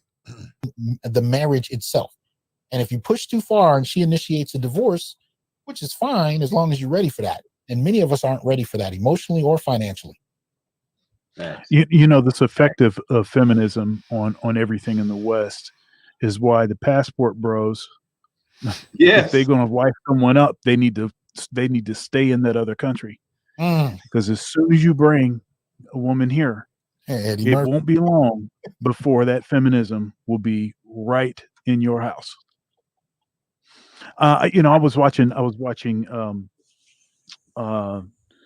Uncle D, Dennis Sperling, and he was talking about with his fiance how he's not allowing her to have certain kinds of associations, and the reason is because he sees how some of these other folks are talking, and he knows what's going to happen. He knows they're going to start filling her head with X, Y, and Z, and you have to be, part of marriage, part of a relationship is the man is actually supposed to be protecting the woman from the effects of society. So from not just physically, but is supposed to be protecting her. And unfortunately, the way we have it set up now is it seemed that we're doing them harm by trying to protect them from stuff that we know that is going to likely harm them, but not only harm them, it's going to probably destroy our relationship. It's an impossible situation. Like, what do you do? Well, I'm gonna tell you what. Into this point that Dr. Tia San Johnson was saying earlier about, not wanting to, wait, see your kid every other week. I'm going to tell you in a very real way. And maybe this is going to seem, look, especially if you have a son, you need to do whatever you have to do and struggle it out, because you know what's going to happen. You know what's going to happen, and you know how devastating it's going to be on that boy to be raised basically by his mom, and all of the negative things that can happen. And that's a heck of a reason to stay married. Yeah. But honestly, it's a real reason though. It's Can I add to that, brother? Go ahead, Doc. Go ahead. Well, there's one of the things I talked about in a recent show I did. There's a young man who's an actor, and his name escapes me. Forgive me, but he was in the recent Superfly remake, and he had a couple of videos. One with Umar Johnson, where he was really frustrated at the mother, his own mother, in real life, and how she had actually raised him, how she had lied to him, how she abused him, and he finally, at the age of I think 28, had a sit down with his father. And this is something I said in response to that exchange he talked about. For many of us, there is a father somewhere that we've learned to hate, we've learned to be frustrated with, but we never got his side of the story. Now, that's not to say that men are perfect. It's not to say women are perfect. It is to say I'm a big advocate of getting the other side of the story. And for some of us, there is a father who has a box of receipts that you've not sat down and looked through yet. And by receipts, I mean, this young man, when he told this story, he said, my mother said, you never sent us one child's support payment.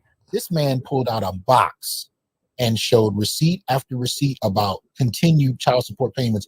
And that was the thing that really woke him up to the reality of what he was being lied to about. It woke him up that he actually had a father who cared, but didn't know it. Now, I'm not all saying we have that Cinderella story where there's some perfect father waiting for us. If you didn't know your father, that's not what I'm saying. But what I am saying is, as human beings, we all err. And when it comes to Black fathers who often haven't had a chance to tell their side of the story, you might find, if you sat down with them, that you'll find out more about the other half of your life you don't know about once you have that sit down. But when you're raised to actually hate or have no relationship with your father, and this is something Dr. Thunder was talking about in terms of his wife, right? It has an impact on you and how you interact with others and how you deal with your own family. I mean, how does she treat her son if she has no idea what masculinity is and has no inherent respect for it, right? So these are things that we have to kind of get out on the table. And I tell men, sit down with your father. Have that conversation. I don't care if he was the worst man in the world. Sit down with your father, and I guarantee you'll learn something you didn't know. Well, listen, we got an antidote to that. We got Brother Eric Spencer from BMO called Black Man Options. I got it right this time, Eric. And basically what Eric is trying to tell brothers that there are women from other countries that are actually fit, feminine, and they're very cooperative. And they've been trained in patriarchal cultures where they're conditioned to more or less love and treat their husbands right. Now, listen, guys, we got a power-packed show. We got Dr. Tia San Johnson. I call him the Falcon.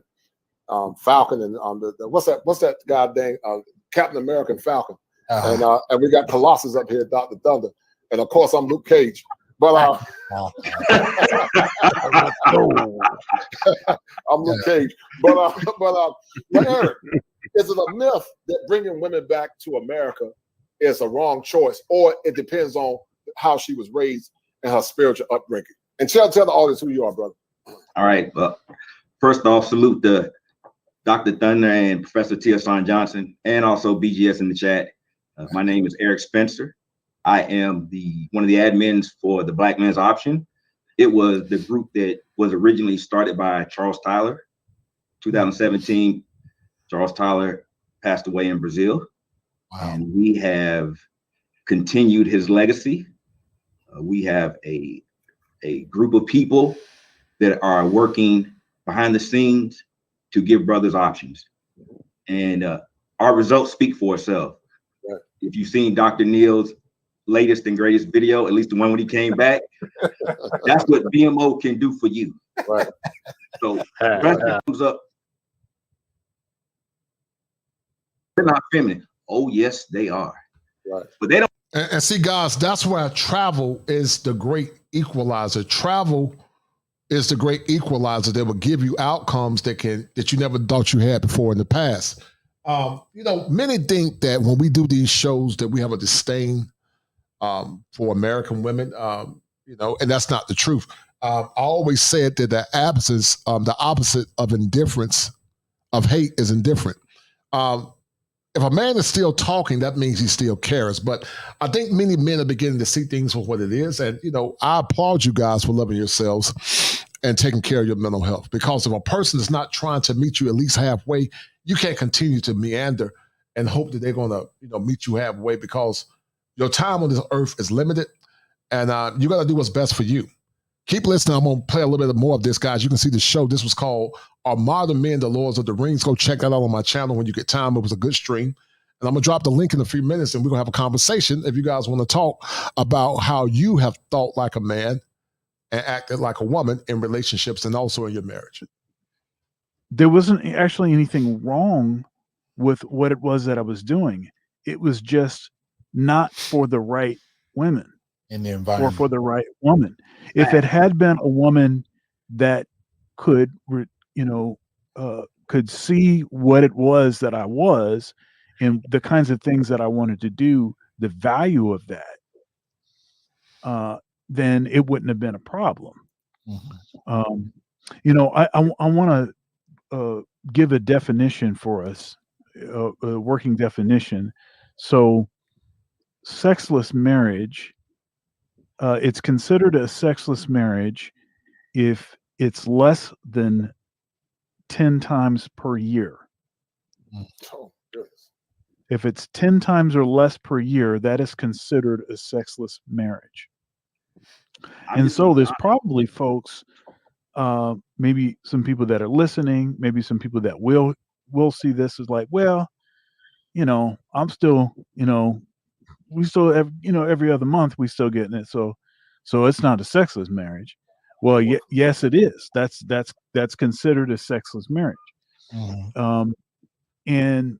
A couple other things I wanted to say. I just want to make sure that if someone sees this that knows me or knows or knows my current wife, she understands that I was not talking about her. Right. And my current wife is fit, feminine, friendly, cooperative, submissive, and she had no kids before we got married. And she's wonderful, and that whole thing about being feminine and just the value of that's probably the thing that caught me more than anything about her. Is just that it's just and she's cooperative. It's no fighting and stuff. Now, much of my woes were the first, were the first wife, but thank the Lord that is over. It wasn't my choice that it ended either. And see, that's another thing. Men tend to stay committed, even when stuff is horrible. Even when, it was a sexless marriage. It was X, Y, and Z. She was using all kind of manipulation and tactics and everything else. But I was like, look, I'm staying. I said I was going to stay, X, Y, and Z, and then she ended up splitting. But you know what, Dr. Thunder, clinically in behavior psychology is based on a construct called positive and negative reinforcement. And so when you stay, you're actually rewarding bad behavior. Leaving doesn't mean you're divorcing her. It just means I'm going to take a damn reprieve until you get your act together. Because what I've learned with women, they only respect power and strength. And so what you're doing by staying, you're actually reinforcing that negative schema in her mind that thinks she's better, which in essence is giving you an affliction. There's no way in hell, excuse my language, I'm going to suffer in silence for that. I'm not, I can't Go do ahead, it. man. Handle your business. I can't do it, man, because that's emotional abusive for me.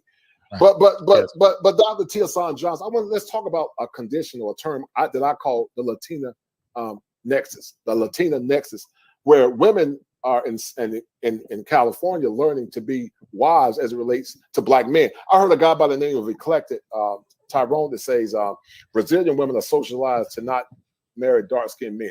So we're going to talk about that, but let's talk about the Latina nexus that you've experienced, Dr. Tiosan Johnson, at your school in Fresno, California. Let's talk about that. And then, Eric, is it true that Brazilian women are not socialized to marry dark-skinned men? But go ahead, Doc. No. Hell to the no. Hell to the no.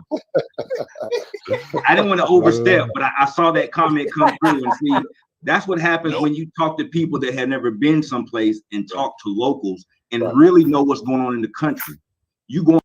Shout out to my man Uncle Stu for that $5 super sticker. No doubt, appreciate it, Uncle Stu. Uncle Stu said, he said, salute Dr. Tiosan Johnson. Please check your email. Salute to the panel. Yeah, this is a remastered classic, Uncle Stu, where I'm actually highlighting this movie, highlighting this show to talk about the phenomena, act like a man, think like a woman. It's called dichotomous thinking, because what it does, it causes men to become schizoid. And that's why I'm having this conversation. So I will check my email, brother. Salute to you, and thank you for tuning in.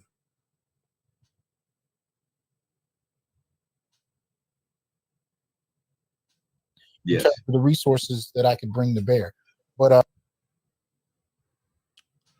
don't know what's going on. Hold on, guys. Hold on. What's going on? Don't ever want to lose you. We should work it out. Get the out of my house and leave now. Hey, beautiful. I mean, let's talk about. I think we said the dark skin thing. I forgot what we were talking about, but go ahead, Eric. I want you to back more or less backpedal on what Dr. Johnson was talking about, and then Dr. Thunder, I want you to come back in and piggyback. But go ahead, Eric. Yeah, to Professor Johnson's point, yeah, they do look at you as gringo, because you stand out. But there's so many other things that go along with that. Everybody thinks that Brazil is a third world country. And when we come, we expose you to where you have Louis Vuitton, Gucci, these high-end stores. People are driving Mercedes-Benz, Lexus. They have neighborhoods that have multi-million-dollar homes in them. And yes, that's not the vast majority of them, but there are people there that are making money that are comparable to the United States. So yes, you come in with a status that you're a gringo, but at the same time, there's a certain thing about us as black men, us being socialized to respond to our women a certain way that kind of connects with how Brazilian, especially Afro-Brazilian women, because in their country, they think because their hair is curly or if they're a little bit browner, then they're told that they're not as beautiful. But when we come in and we're pursuing them, the white Brazilians are looking at us at a higher status, but are trying to figure out, well, why are you talking to women that we feel are lesser because of the complexion? And it kind of throws things off because they're not used to seeing dark-skinned men come in and command attention. Because when we move, we're 20, 30 deep. They're looking at us like who are y'all? And that gets noticed. And I always tell the guys at the beginning of the trip, they're watching you. They want to know, they want to talk to you. They're very open and friendly and things like that. But you have to really be there and understand what's going on. You can't take the playbook from the States and think you're going to run it in Brazil, because you're not. Dark-skinned men are approached by white Brazilians because they encourage the mixing.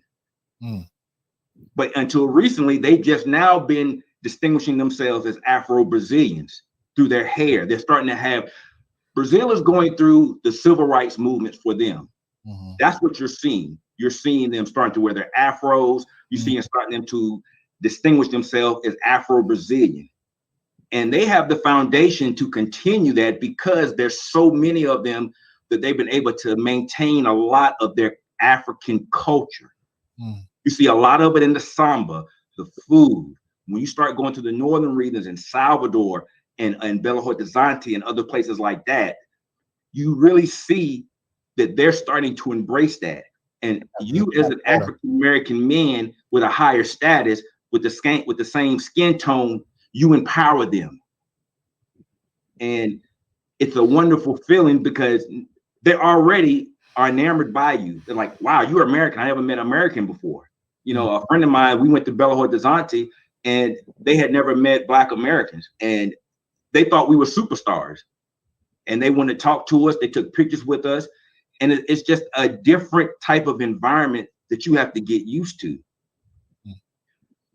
The femininity would knock you off your feet. The beauty would knock you off your feet.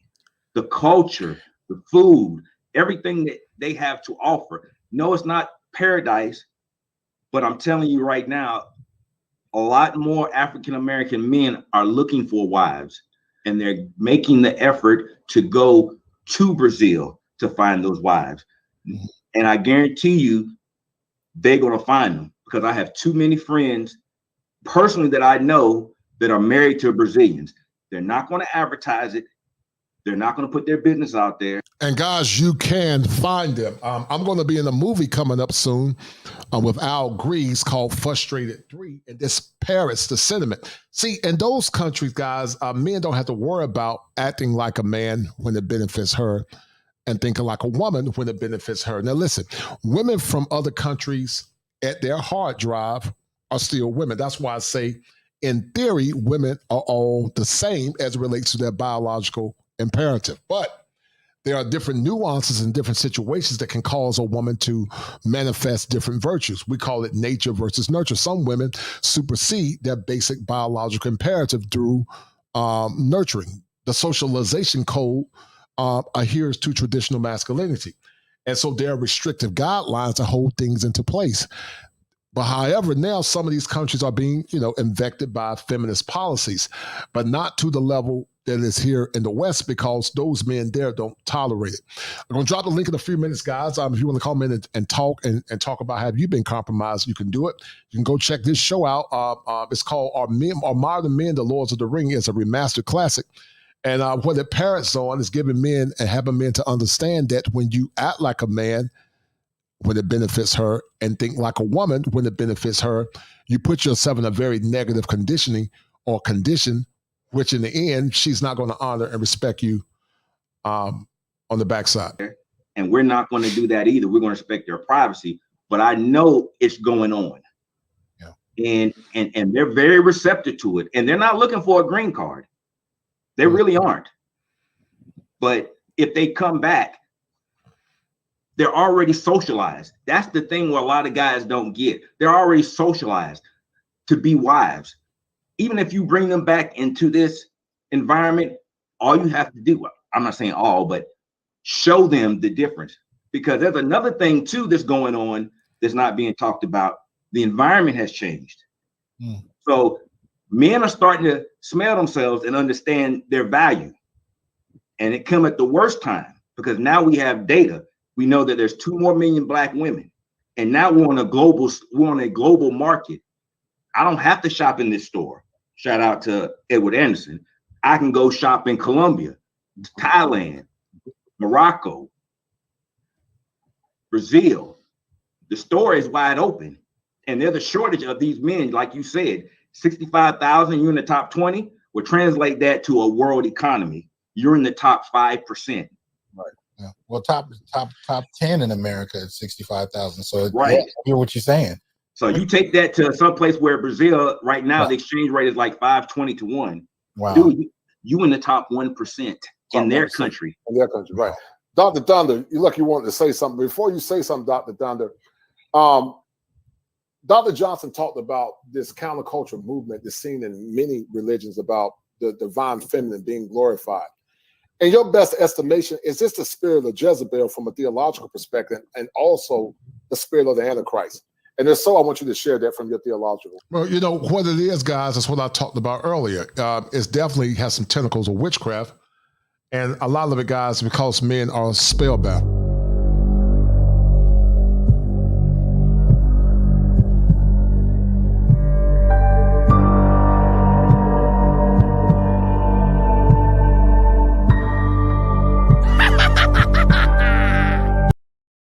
And being spellbound will cause you to have madness, and it also will have you thinking that you're going crazy. And that's why we have these conversations. Once again, the link has been dropped. If you guys want to pop in and have a conversation, we can do it. But if not, in about 10 minutes, I'm going to sign off because I need to get up in early in the morning and I make it do what it do. Yes. So,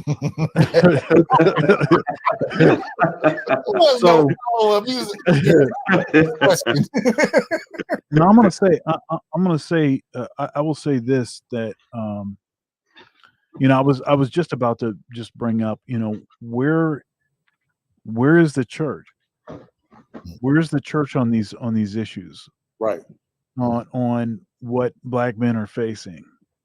I mean, if you look at the attendance of black men in black churches, it's been on a steady decline. And part of it is because there's not been, you know, the message that has been preached has not been applicable to the kinds of experiences that, you know, black men have. That's part of the reason, you know, and part of the reason is because when you try to bring up issues that you're facing, the solution is just to man up, you know, or in mass, there would be a pretending that issue is not a real issue. Right. When probably half of the, you know, married couples in the church are facing some kind of sexless marriage or something.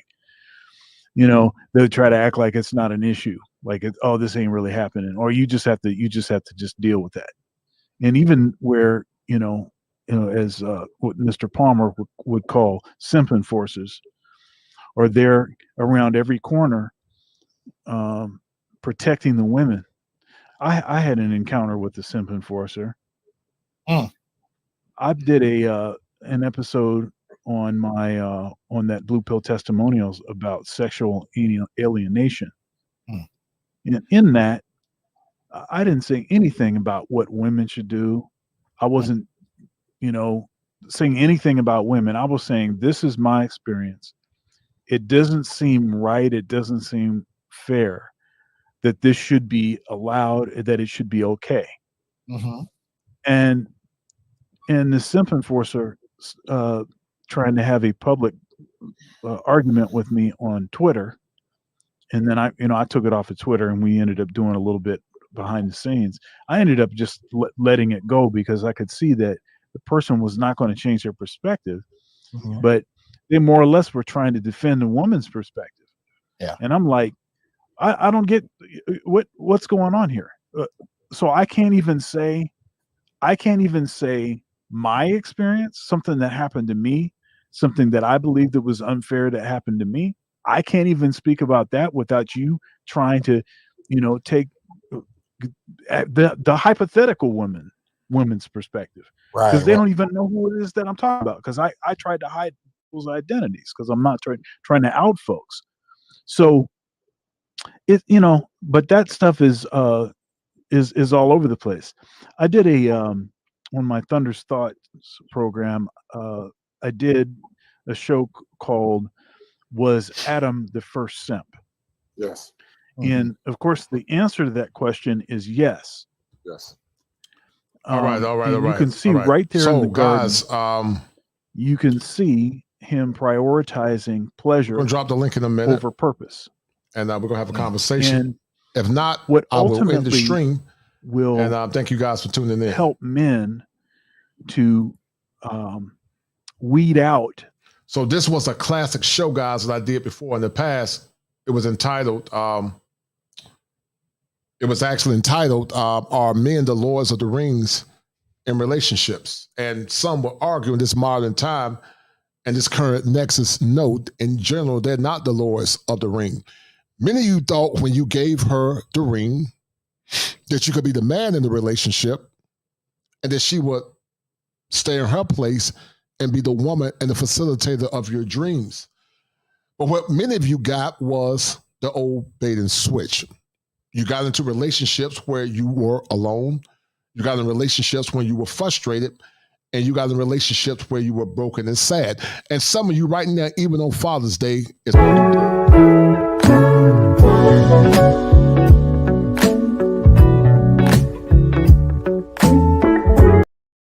yeah, married and alone. Many of you guys are still going through that. But anyway, shout out to my man JJ Diesel Cowboy. How you doing, sir? And how would you like to add to the conversation as we seek to bring balance to the union?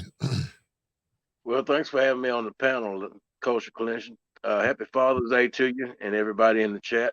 No doubt. The guy I mentioned was Adam the first simp, and I have to say yes to that. Yes. Yes, I agree. He was. I would say that he was. I would say he was more of a conscious simp. He knew he was sacrificing important masculine principles. He knew what he was doing, but he sacrificed his principles to appease Eve, and it caused him and many of us to go down the narrow road that we're down now, where everybody got to suffer because of one man. But praise God for Christ the Redeemer. But go ahead, brother. What else would you like to add to the conversation, the show? And how did you compromise your power by acting like a man and thinking like a woman? Well, I learned the hard way. A woman is, if she wants to go, don't beg her. It's just a waste of energy and waste of time. She's gonna do what she's gonna do. Mm-hmm. Before I learned that, I was simping big, but now, oh hell no. Right. If I was in a relationship, even if I was married, and they said they not happy, and I know I did everything to be a good husband and was faithful and work hard and provide and was good to her, you know, physically, mentally, emotionally, and spiritually. And she say that, I'm like, well, you know, I'm not the one in vain. She is. So I let her go. She's beneath me at that point. Right. How have you been a better man when you begin to set boundaries for yourself? How have you been a better man because of it? Well, excuse me. When I learned about soul ties and everything like that, and the dangers of catching STDs and all that, I'm thankful I never had an STD, by the way. Mm-hmm. Or kids out of wedlock or period, and have to be on child support, either married or not married. But it strengthened me, and I got shaming tactics, and I still get them, but I know how to handle them. And I use shaming tactics as weapons. In other words, when I get a shaming tactic from a opposing force, I turn it as an opportunity to find their weakness and use it against them. Then it silences them. It shuts them up. Right. You know, I talked about something called spellboundness. Being spellbound causes a man to act like a woman and think like a man. What percentage of men do you think, JJ, are spellbound to the point that they compromise their power, to the point that it impacts their mental health? In this country or alone or worldwide? I would say in this country alone, since we are the greatest country that's been afflicted by it.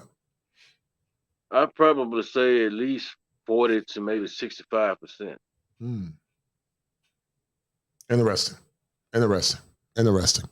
That's something to think about. Real quick, what does Father's Day mean to you? How was your day? Do you have children or you don't? No, I don't have children, but my father is in my life. He's 72 years old, and I thank God for every minute that I have with him. Mm-hmm. And he instilled a lot and influenced a lot of good things in me. And me and him, and we agree on a lot of things, and we have pretty much the same ideas about life. Mm-hmm. Respect. Well, I'm glad you are changing and evolving as a man. You know, we always talk about solutions, JJ Cowboy, and I'm going to sign off in a minute, but, you know, this is the part of the show where we need to come together as men and introspect, and I always say it better than others because until we understand what we're looking for, then we can't change. So this is the part of the show. This is the part of the show where we find solutions. All right, so what are the solutions moving forward? What are the solutions moving forward, in your opinion? They're biblically based, but a lot of people don't want to hear that, and that's going to be that's futility, if you ask me. To not See, it's going to be people. We are already in a time where the truth is seen as and felt as an offense,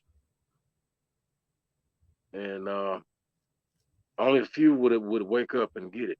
Mm-hmm. That's prophecy being fulfilled. Right.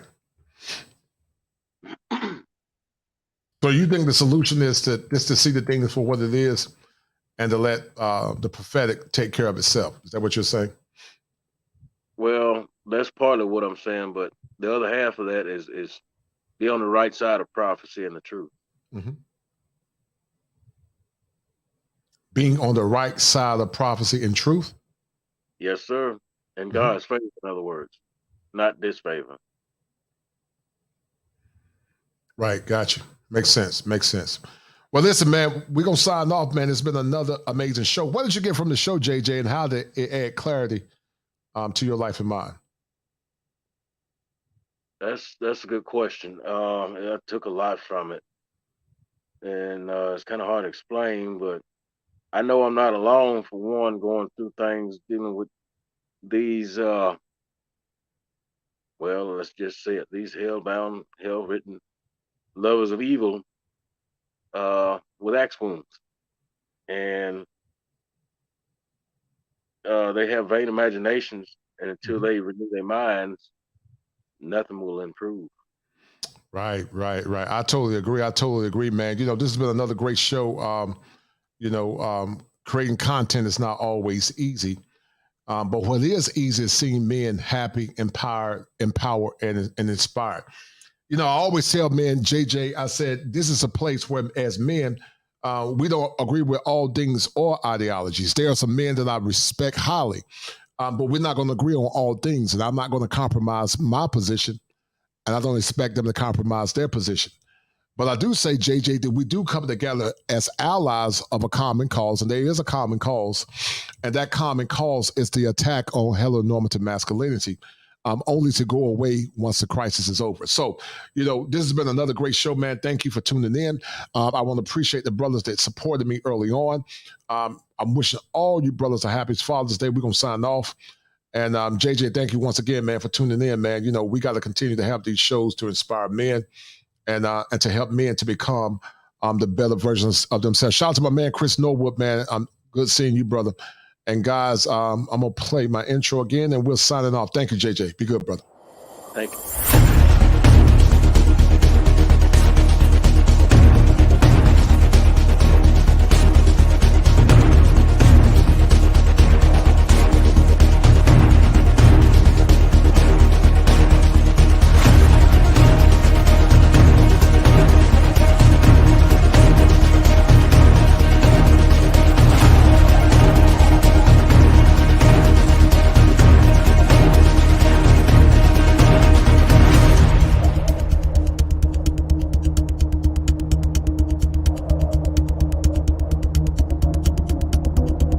Pain.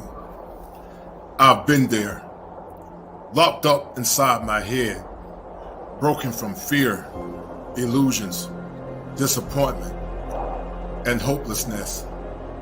Who heard me in my silence, where being a man means nothing? Despair.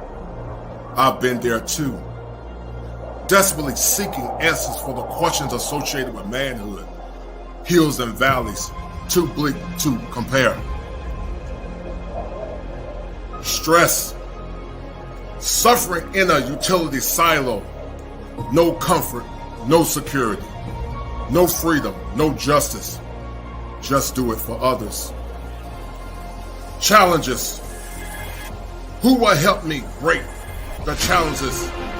Lost in the vortex of darkness, hopelessness, fear, and abandonment. I've been there too. I've been there too.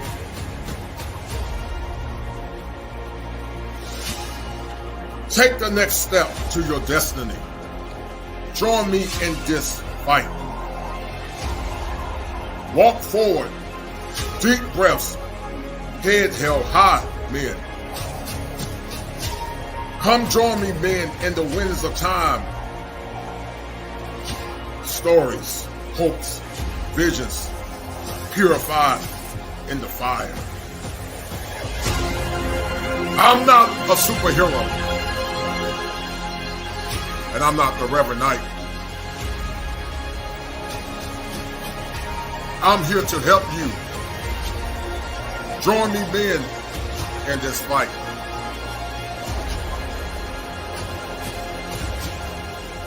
Break the chains of your mind.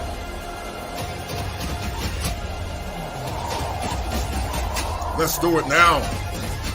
For now is all we have.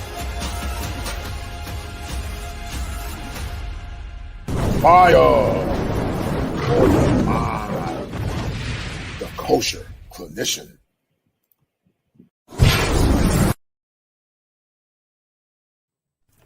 Are you a victim of brokenness and despair? A broken man is a hopeless man, and a hopeless man is a very dangerous man.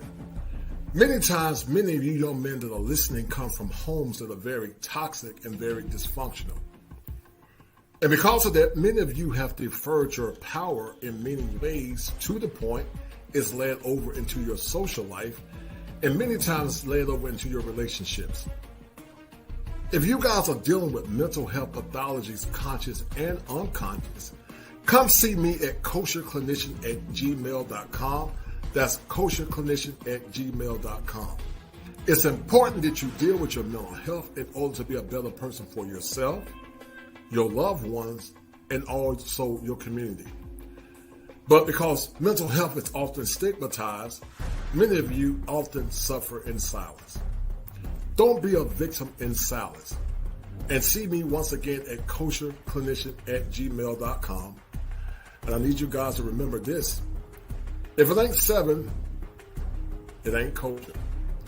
If it ain't kosher, it ain't right.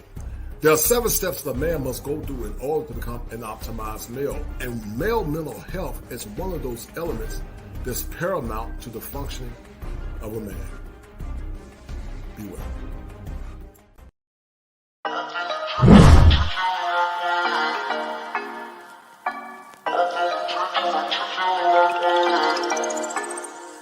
In the morning, you got me up all cause you need to talk. To 4 in the evening, wanna break up, say that you've had enough.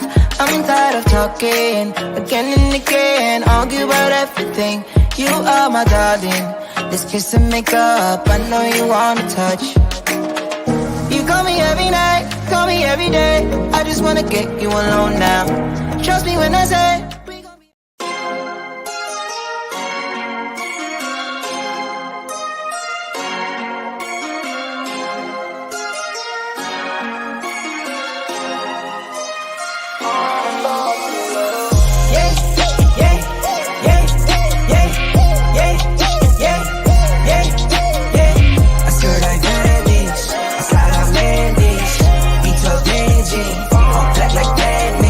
2 numbers like I work in finance. God bless, no, it's not by chance. Don't dab me, you're not my man. Don't at me, you're not my man. Mama said don't buy it if you cannot buy it twice. I cop by the tools and I don't pump fake with the price. Always on the grind, I put in work with all my might. I know that he got me now by sight. Yeah, yeah, yeah, yeah, yeah, yeah, yeah, yeah. I swear I vanish, I slide out landings, eat your Benji, all black like candy. Sit 4 days, that's for sure though. Grinding from the grip, no shame, take a photo. Time to take a trip, we head north to the border. Say you filling up, I'm my favorite type of hoarder. I got kids to feed, I got enemies, I got God's gift, so they envy me. Got some friends out in Memphis like I'm Aubrey. Got some friends fought for orange like some autumn leaves. Yeah, yeah, yeah, yeah, yeah, yeah, yeah, yeah. I swear I vanish, I slide out landings, eat your Benji, all black like Batman. Yeah, yeah, yeah, yeah, yeah, yeah, yeah, yeah. I skirt, I vanish, I slide out landings, eat your veggie, all black like Batman. All black like Batman. All black like Batman. All black like Batman. like.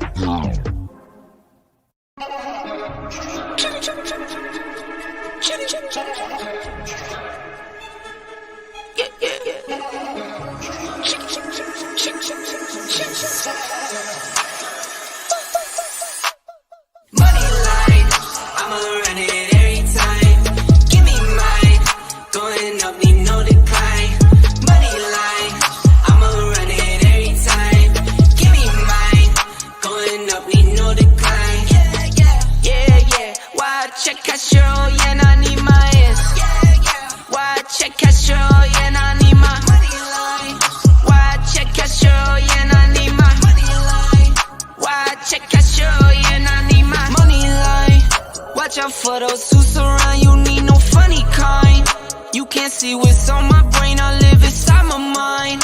Out of space and out of sight, you need me in my line. Need no fakes, don't need no phonies, no. Need no snakes, no only homies down for show. On go. Get a book and get the front end, we load up and roll. I got kids, yeah, I got staff, I make a little need more. I sell records, you sell packs, not on my level, no. I'm a pop star, I'm a rock star, I'm a winner. Think I'm not hard, you smoke rock hard waste, man, why you dumb? I'm with airline, we on airlines like we on the run. I'm with Tay, girls run up on me, they done. Money line, I'ma run it every time. Give me mine, going up, need no decline. Money line, I'ma run it every time. Give me mine, going up, need no decline. Yeah. Why check Castro, yeah, I need my ass. Why check Castro, yeah, I need my money line. Why check Castro, yeah, I need my money line. Why check Castro, yeah, I need my.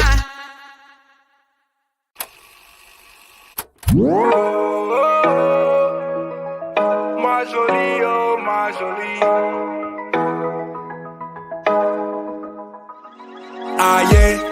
Yeah.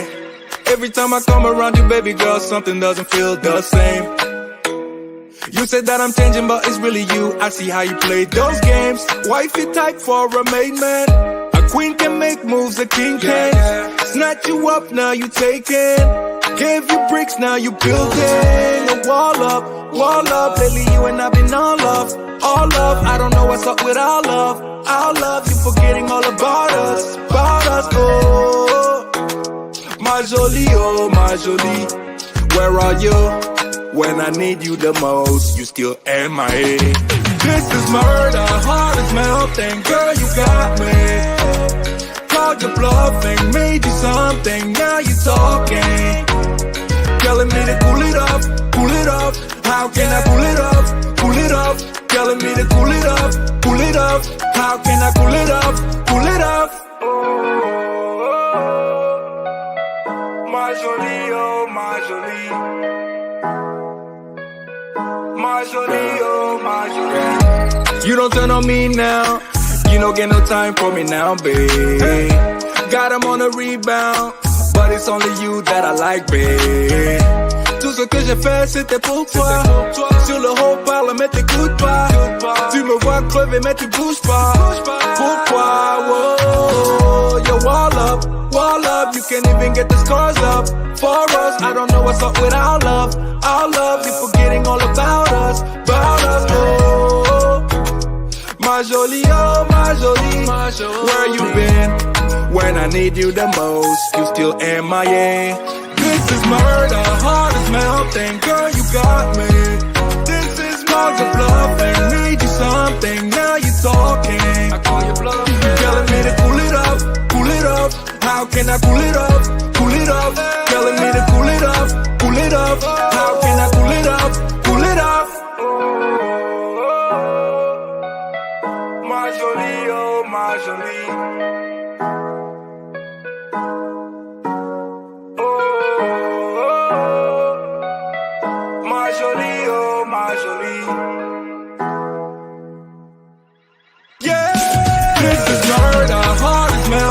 Girl, you got me. Called you bluffing, made you something. Now you talking.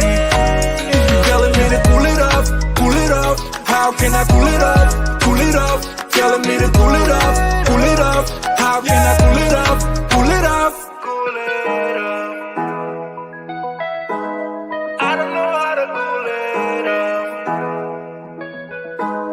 jolie, oh my jolie.